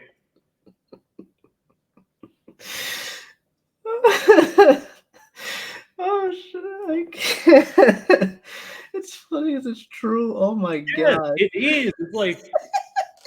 It's like what was it? Gulliver's Travels. I'm like, who the fuck would willingly sign up for that movie? Like, it's like nobody would. They're there because they owed somebody a favor. It's like they had a star in this movie, so now they have to make this crappy one to get done with their deal. Yeah. No, I say the independent game, and it's also independent artists are making great stuff. It's like, especially for queer people, it's like in terms of independent media, especially as an actor, you can be in this amazing, amazing role, or you can be the stereotypical fag in a like daytime like CBS show where people are like making fun of the fact that you're walking around with a lisp and the fact that you act feminine. Like, it's Oh, like, what do you want to do with your life? Like, that's the question you have to ask yourself. Like, what do you want to do with your life? Because it's not going to fulfill you. mhm. There was one thing that I want to add into. Funny you mentioned that.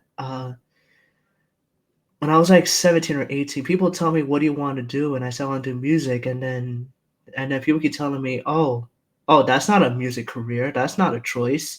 You need this and that. You need something long term." I'm like, isn't music long term? Like if that's the case, music wouldn't be around to this day. But then they're like, "Oh, you should be a lawyer. You should be this. You should be that." I'm like, you want me to be something that I have no passion for? Like really? I get that. I mean, one thing that I have to point out to people, and it's unfortunately from the artist standpoint, for a lot of people, and this is why I'm grateful that I found this in the process, where it's like a lot of people will stop viewing you as like viable when you turn 30. And I've had somebody who's like, "Oh, but why should I listen to them? They're past their prime." And it's like, at the end of the day, you're gonna still have the love for it, and you're not necessarily gonna be able to bring in the numbers that you did before. But it's also there are certain things. I mean, like, let's get real. you're not going to be able to make the wrestling content forever. Unfortunately, that just is how it is, because unless you like do the surgeries and do everything, you're gonna grow old. I don't mean that to like be shady, but it's true. Eventually, you're gonna be in your 70s, and I'm sorry. No, I'm just measuring me. yes, 75 in wrestling. yes, this is the thing. Some people think that it's like I see people like. Don't get me wrong. I love that the queer community is starting loving people in their 30s now. Don't get me wrong. I love the fact that they're in porn. But you've only got maybe at most, if you just signed, like I know people who signed with Sean Cody, and I love them. I love that they're working, getting their getting their bag. You've got maybe 20 years, at most 30, because let's get real. I don't. I know some people do, but how many people are honestly jerking off to people that are 65, 70? Like, it's Unless some people have an old people fetish, I that's don't know. what I'm It saying. could be. It's like at the end of the day, you're gonna get to a point where nobody's gonna be interested in you doing that content anymore. So it's like that's what I tell people. It's like if you want to go into certain industries, like listen, make your bag while you can, because at some point, in terms of porn, all this stuff, eventually you're gonna have to get out, and you're gonna have to find something that you're gonna like to do. That's why I'm glad I found this. I can do this forever. There may be a point where I like tame down, and it's no longer I'm interviewing boys that dance on a stage, or go boys who dance on a stage 5 nights a week. I'm no longer gonna get to that point. Although I'd arguably say I have done that. I've interviewed like a doctor on here before, so that's like my one claim to. I know how to like interview people who have actual careers. It's just it's more fun interviewing go boys at this point. But it's like or like content creators like TJ. It's more interesting to me now. When I evolve, I'll change what I want to do. I'm not ready to do it yet. I'm still happy with me 75. I'm still going at it. I hurt myself. I'm sorry. No, this is real talk. Like, I mean, it's. I'm just calling it like I see it. Like that's honestly. Yeah, it's like yes. There's probably gonna be some people who are like, oh yeah, I'm just gonna sit in there and do porn and like I'm gonna sit here and like they're gonna be banging me against the walker and shit. And it's like work, bitch. I don't think that's gonna be how it is, but you better work. Like I'm sorry. Oh shit. Oh, I still got it. No, you don't, TJ. Sit down. It's over. Enough. You can't even fit them anymore. Shit. No, I mean, here's the thing with me. Like again, I'm grateful what I have now. I think when it comes to other people too, I just want to clarify something. Again, I'm grateful what I have. I'm grateful I still have well somewhat in terms of my youth. I'm hoping to be like this as much as possible. yeah. But I think what I heard from others is that some don't know how to invest properly. Like I seen people well actually I heard people say like, oh, I'm stuck to where I don't want to be anymore. I'm like, what did you invest in as you were popular now? And I hear people like investing into like, oh, I got cars, I got this and that. I'm like, okay, but is it helping you long term?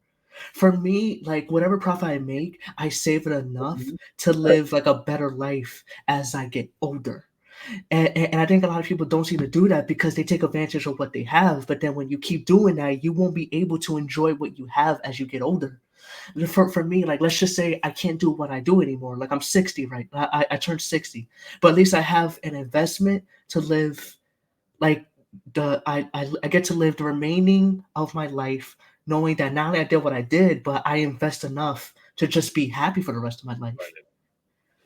So, and it's a shame because I heard someone that they're struggling to work at a place that they don't want to because they made a lot of bad choices. I'm like, well, I mean, granted, you still have the opportunity to make better choices. I mean, don't get me wrong, but it could have been longer if you invest yourself properly. Right. And I will just say this to the people who are like, "Oh, you can change things in porn." No, you're not gonna be like all of a sudden doing the wrestling content, and then all of a sudden you're gonna be the guy in the striped uniform blowing the whistle while the people are wrestling. That's not gonna be. No, you're not gonna do that. Like, you're not gonna all of a sudden change characters in the fucking scene. Like, no. Can't. I fucking can't. I can't. I, I need a minute. I'm sorry. Jeez Louise. I'm sorry. No, this is great. I love it. This is I'm why sorry. when people say like, "Do you have a filter?" No, like,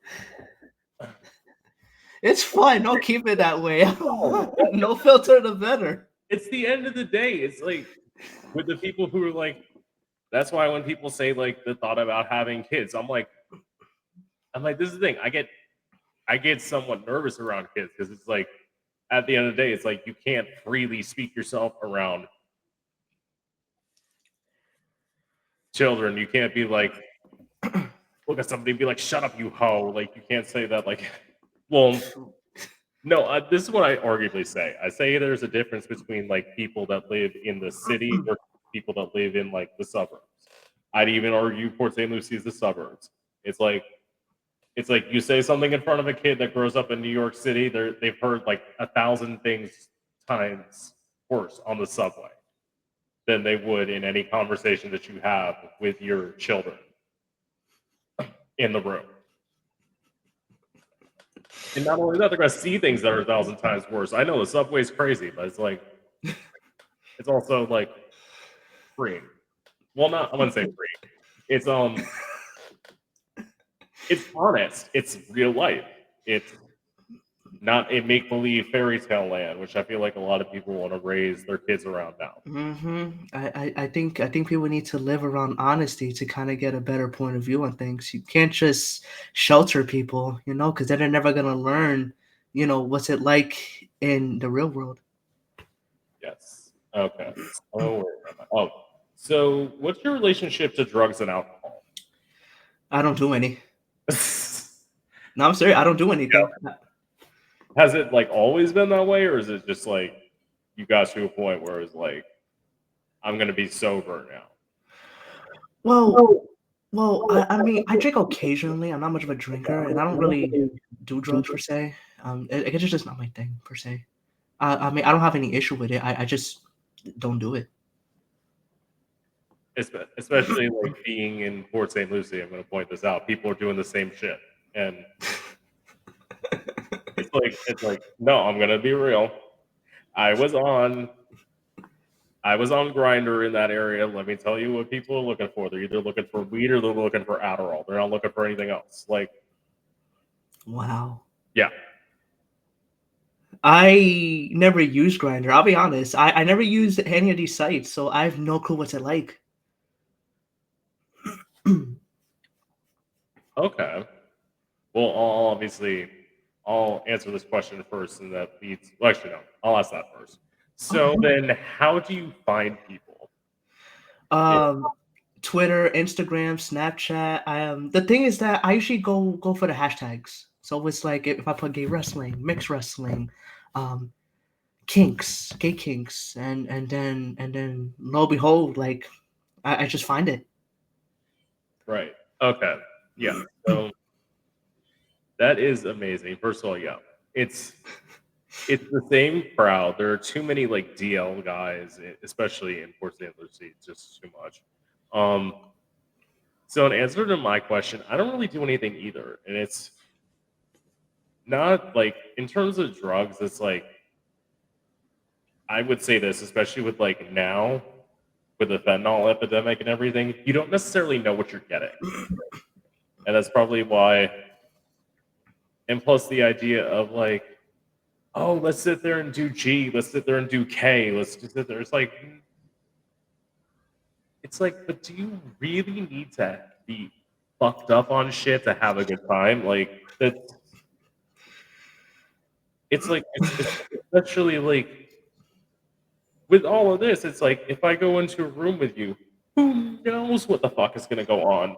If I sit there and you because I'm sitting here trying to get some drugs from you. It's like you could be into anything. You could be into some weird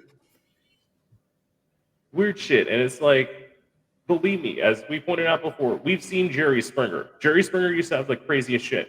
And there are some people that are sexually into that kind of stuff. And it's like, not really for me. In terms of like alcohol, I have like one bad night because this is the thing. This is what I will say to anyone who wants to go to entertainers. If you have the money to tip somebody, tip them, don't buy them drinks. Like, that's literally, it's that simple. That 15 bucks that you're like giving them for a drink, that could be $15 that goes in their pocket.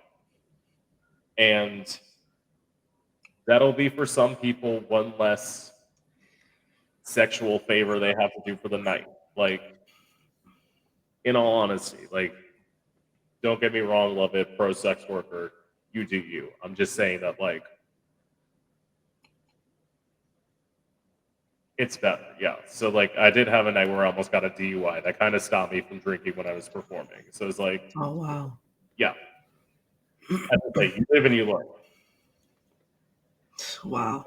That was when I was younger. Now it's like, it's like, I don't know.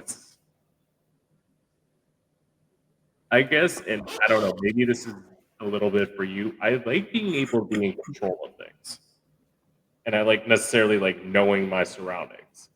And there's something about if you get like too far over the line where it's like now I'm just trusting myself in somebody else's hands. I also, to the gays who are like, oh yeah, I just met him 15 minutes ago. I'm gonna go sit here and I'm gonna go do lines of coke with him. I'm thinking, bitch, you don't know what the fuck he put in any of that. And it's like, next thing you know, I don't even want to like get into that scenario now. It's like I like me the way I do. Yeah. And then anyway, what are your thoughts on how the LGBT community is being treated today?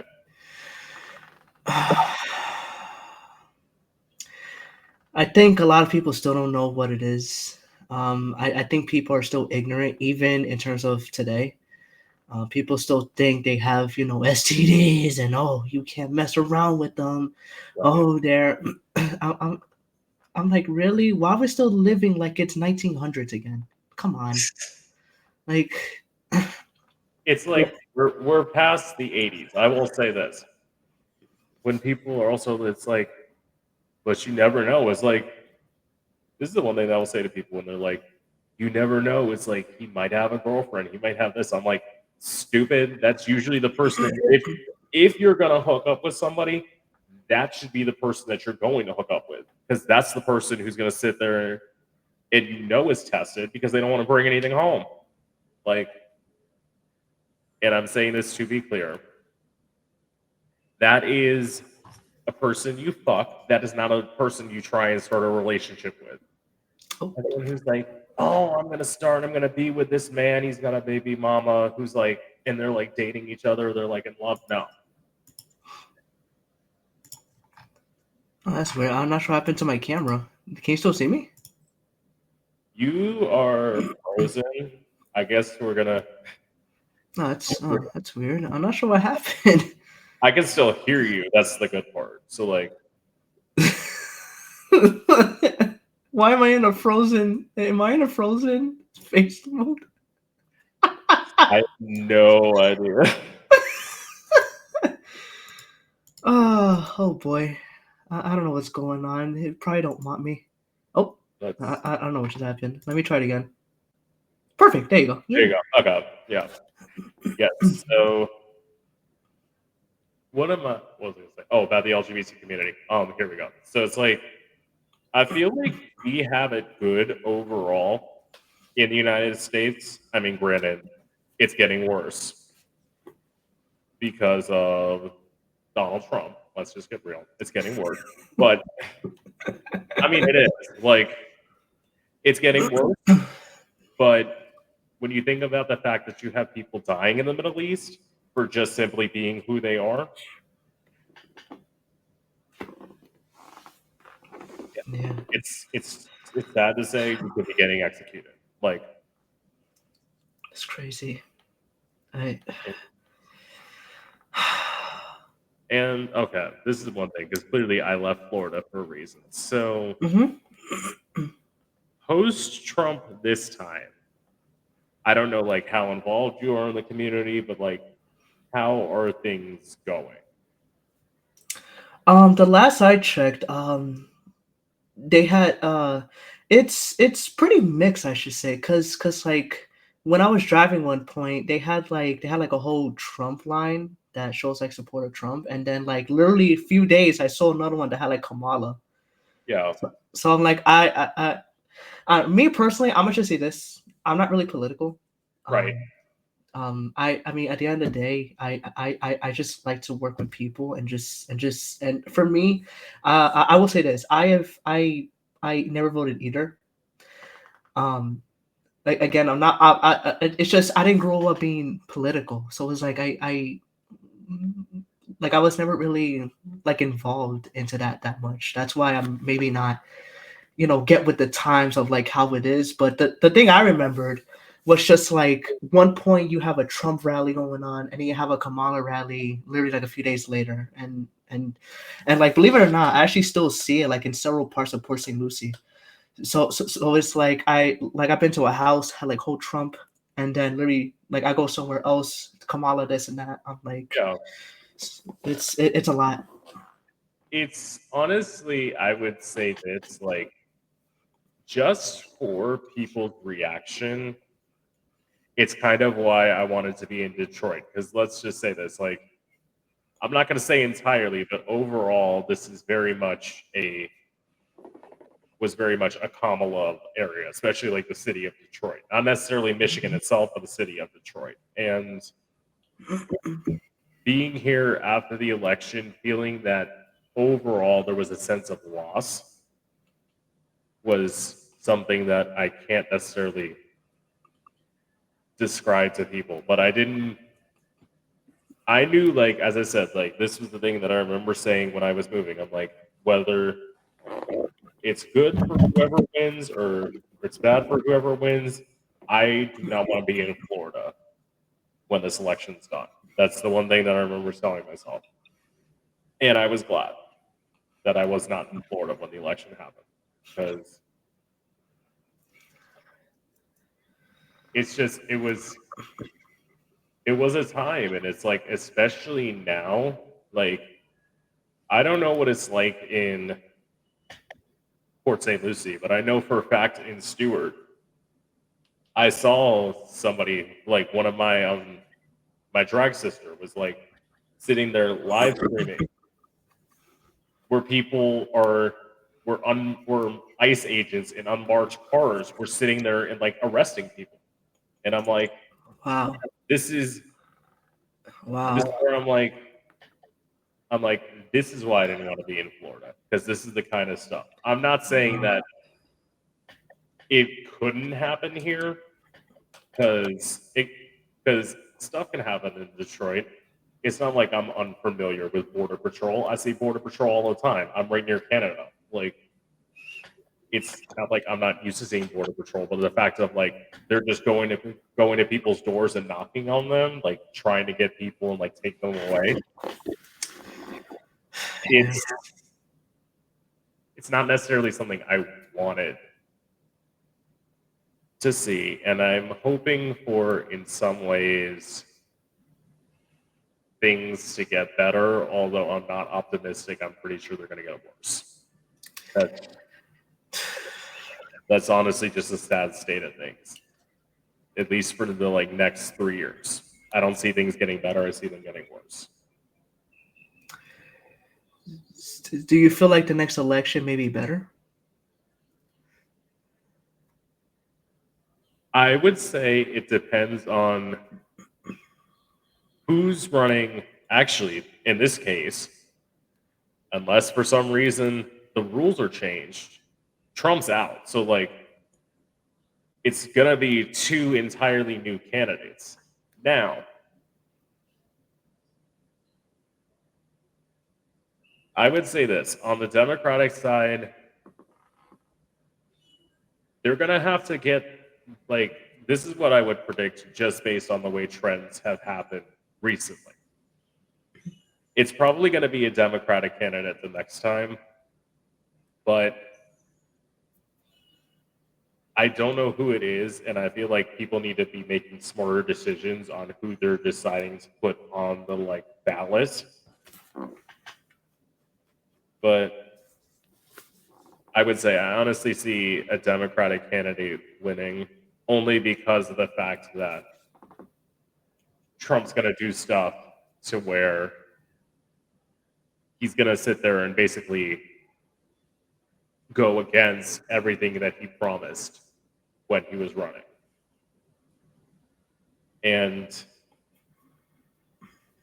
he was able to get one thing done right from his beginning point, and that was getting TikTok unbanned.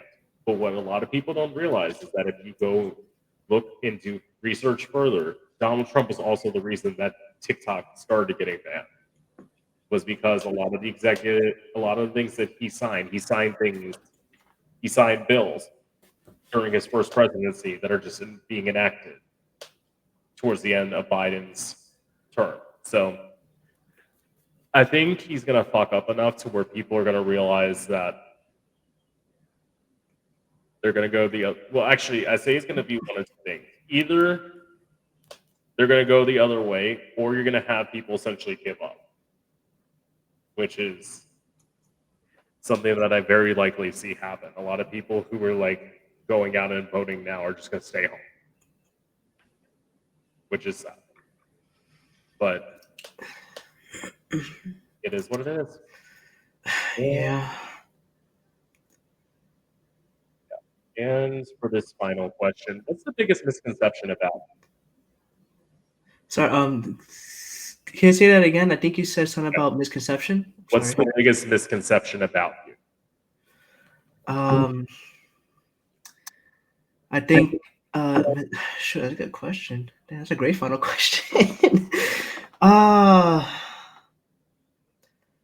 Dang. Sorry, I think I need a few seconds to answer this question. Misconception again, I guess for starters, I think people kind of characterize me as because of oh, I'm a cheater, this and that. And for the record, I just want to say I never cheated, never did it. I never cheated with anybody. I always been faithful. I had no intention of doing anything to anyone while I'm in a relationship. When I pick you for a reason. Right. But in terms of misconception, I mean, I'm not gonna say I'm perfect. I do have my flaws. There's times I have made mistakes onto several things, things that I feel that shouldn't be. I mean, it could be into anything when it comes to relationship, music, anything. I'm not perfect by any means, but I sometimes worry that people judge me way too much because unfortunately I got used to that because people have judged me because of my sexuality. And I think people should not focus on the sexuality, but look on the person's personality. Right. So misconceptions, Jesus. I mean, I don't really know I can answer this one. I'm sorry. I'm trying to figure it out. Well, okay. I'm just gonna let you think a little bit. So I will say that in terms of cheating on people, I have never cheated on somebody unless they cheated on me first. That's one of those things where it's if you're in a polyamorous relationship and then there's rules, and then all of a sudden one person breaks the rule. I'm like, this is when I was younger. I would never do this now. Because like my thing is, it's like, oh, you did this, I'm gonna go do this. It's like, oh, you said we do stuff together and you got sucked off by two guys while I was at work, I'm gonna go get fucked by somebody. Like it's again, as I say, that's something you would do when you're younger. I would never do that now. Like Right, just right. end the relationship. But as I say, you live and you learn. That's true. I guess. Well, now that you mention it, I guess I'm still insecure in a way about several things. Um, I mean, I wish I could come out of that shell, and I hope I do one day. Um, sometimes, I mean, sometimes I have this conception. I'll be honest. Sometimes I kind of battle myself onto several things. Like, like for instance, like I know I did good, but then I'm like, you know what? Maybe I should do great. Maybe I should do better. Maybe Right. this isn't good enough. So it's like sometimes my biggest enemy is me Yeah. because I overthink. And that to me to this day, that's still a problem. The difference that I actually know it, I acknowledge it, and I always try every time to help myself out to do better. And and that's kind of like self-care. And I guess that's something that I still need to work on to this day. Because sometimes even if you have it all, sometimes you don't really have it all. Like, does that make sense? No, I first of all, I totally understand that where people are like, oh, this person has that, this person has this, they have these bags, they have all this stuff. It's like, but at the end of the day, they're still probably working on things because let's get real. Possessions can only get you so far because it's like money can only get you so far if you don't find who you are with it. And that's why, like, in some ways, now I'm working on the fact that being envious of famous people is not necessarily the best thing because at the end of the day, in some ways they have so much, but they also don't have it as much as you think they have. That's funny you mentioned that because I wanted to be like an actor, so I was 15, and I think I used to watch like Zack and Cody. I'm like, damn, why can I join? Why can I do this? Why can I do that? And then like as I got older, I keep hearing like people as they get older, you know, they have some sort of psychological problem, this and that, and like um which I don't know, they always give me like this concept that like, oh, when you're an actor, life is better, and like that's not the case of unfortunately because like we don't know what people do behind closed doors. I think the thing that I have to focus on, and it's why I've also considered acting and I'm thinking about it now, I think it's not necessarily wanting to be an actor that's on camera. Because there's something about acting in a play that's different, and there's different standards to being a stage actor versus being a screen actor. You can work a lot longer as a stage actor because you don't have to sit there and be like, "Oh, but you're 75." Guess what? The role may call you to be 75, and if you're on stage, you'll get to look 75, and you won't have to sit there with like these giant cheeks and these like giant everything, like plastic surgery done to the eye, and it's like I can just imagine someone who's 75 playing as a high school student. there are there are people who are going to try and do that. It's like when you hear about what was it? I remember like going back to Disney Channel. Jason Earls on Hannah Montana. I think he was like 35 when he was playing somebody in high school, and I'm like, Oh, that's right. why would you agree to that at 35 years old? Like, I don't know. I feel like if you're 35, you should be trying to play parts that are 35. Like, like that might be like this wild, crazy idea. I feel like you should embrace your age. Like, and I'm just going back to the thing that you said about like the 75-year-old playing a high school student. Wow, check out that girl. And then they do a kiss the queen. Oh my god. It's like, yeah, Sorry. no, it is. Oh okay. Let me. Okay, go ahead. I'm sorry. Sorry. Go ahead. I'm sorry. No, it's also it's like the thing of it's the thing of again, it's like going back to the whole porn thing. It's like at the end of the day, it's like it's like I want to be a wrestler. It's like, bitch, you're on a pacemaker. Like, think about it that way. Like, it's like, shit.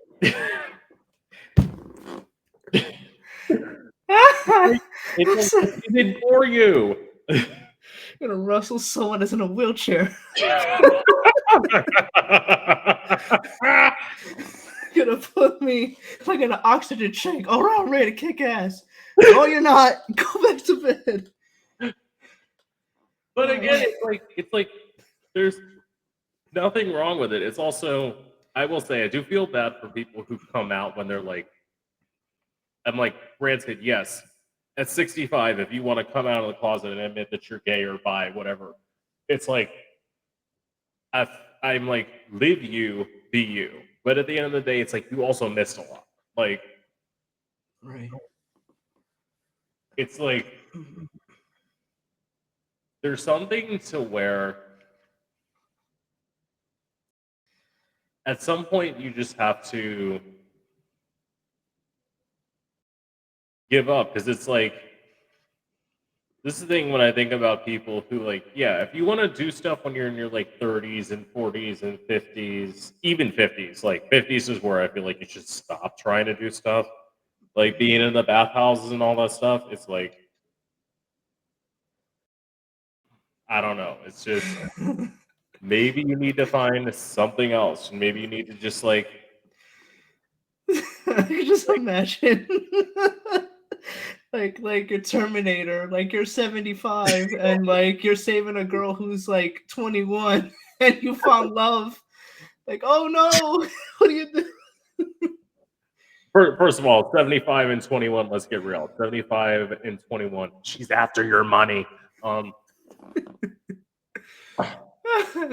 I can just no, I just imagine like in a movie role. yeah. You're trying to make someone who's 84 look 24.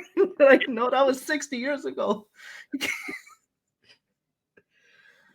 It's honestly, it's like this is the thing where you gotta like look at it and it's like love you, do you, it's like whatever. But it's like at the end of the day, if you have the question of what's your best experience like that happened during Pearl Harbor, you should not be trying out for high school role. I'm sorry. Like Oh no. my god. Like no. Just High school girl. I can't.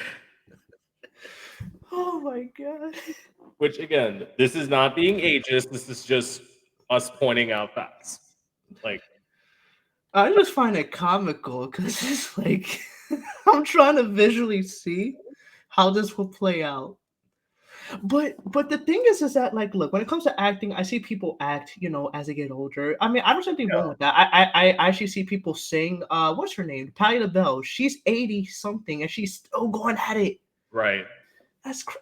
Like It's just tires. it's like you can't expect, as I say, like you shouldn't be doing it for a numbers game. Like if you're going out there and you want to do music and like you want to just go out there and make music for yourself that you might put on SoundCloud, whatever. It's like or like Spotify.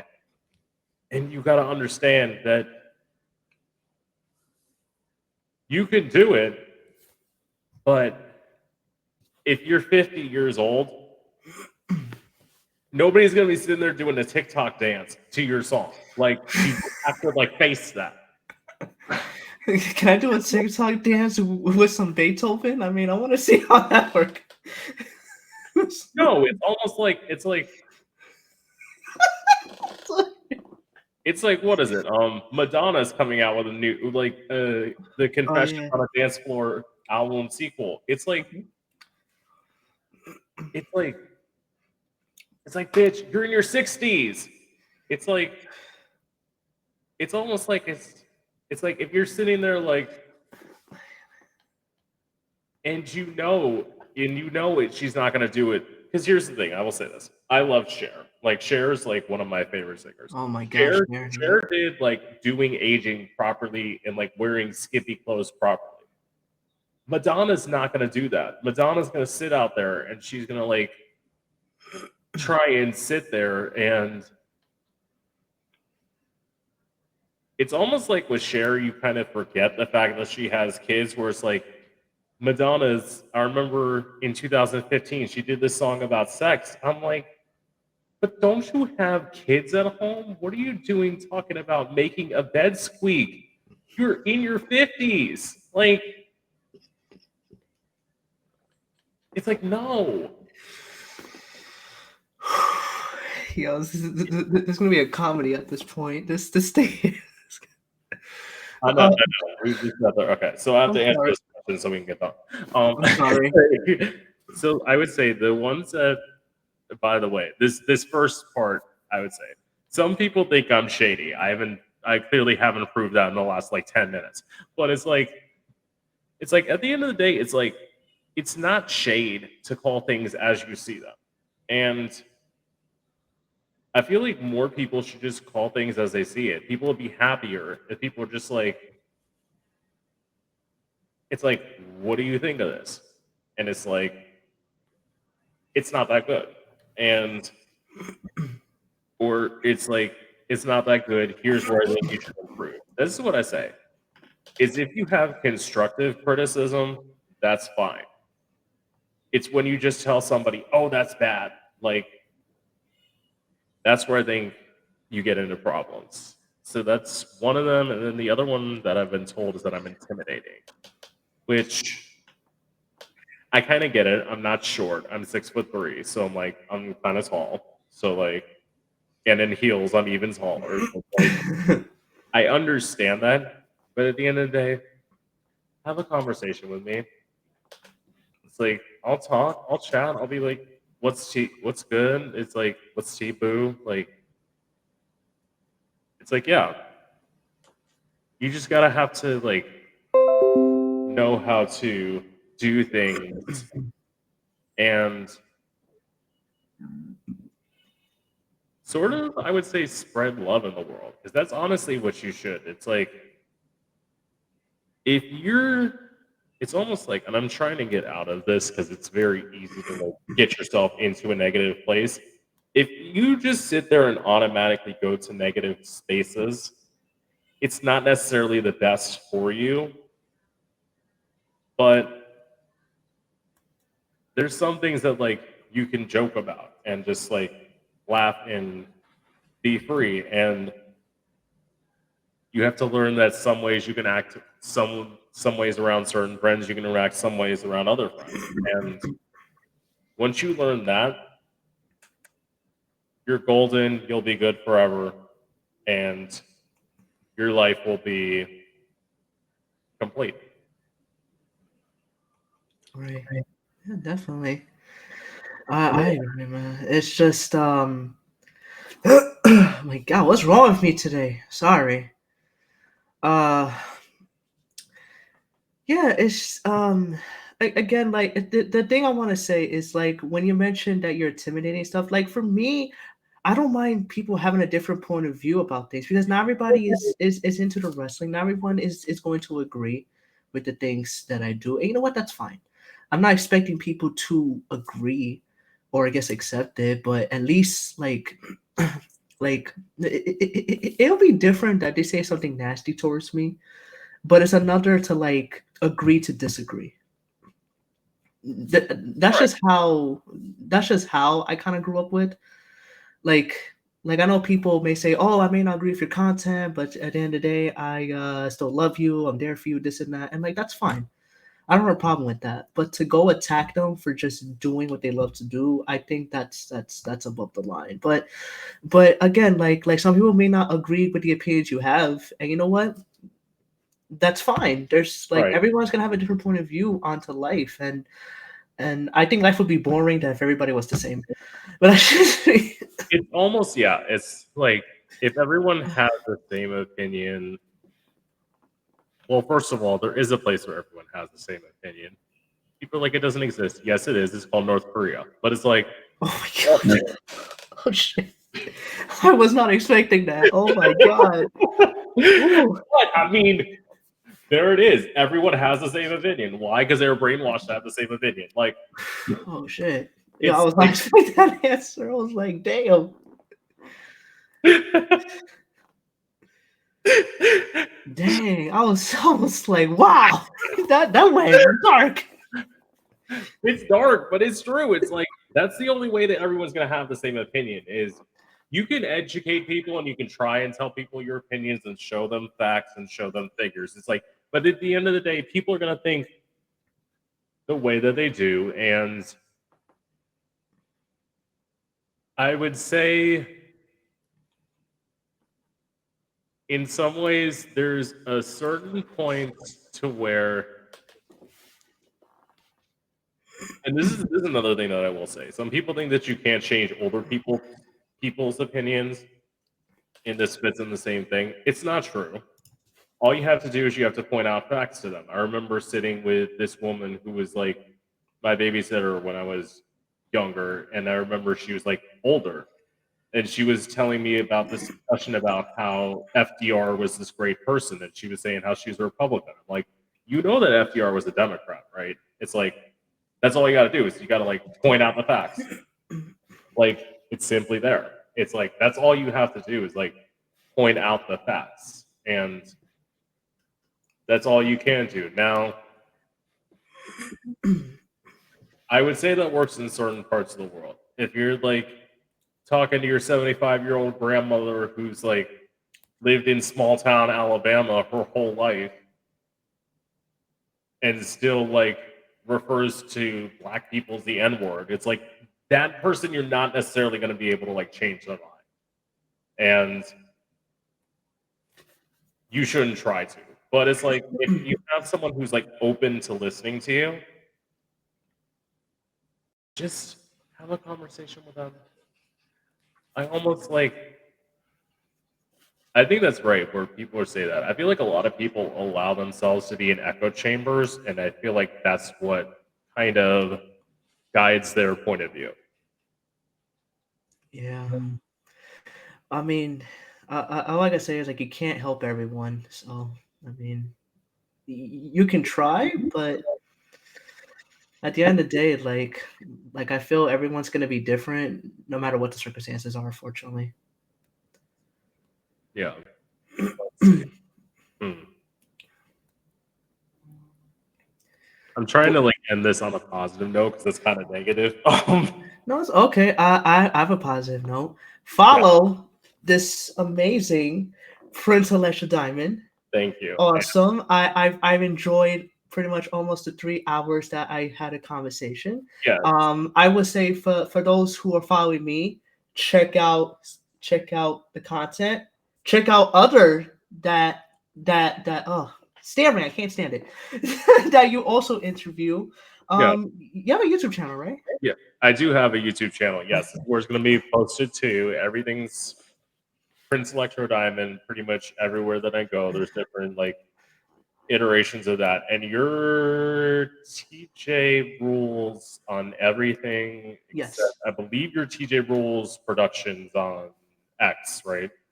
No. It's at TJ Rules. The Okay. name TJ Rule Production. I mean that's just a name, but Yeah. it's mostly TJ Rule. Yeah. So it's like, yeah, go check out stuff. And yes. And then as I will say, more to come. And with that being said, this is Gay Out the City. I'm your host, Prince Electro Diamond, and I hope you enjoy.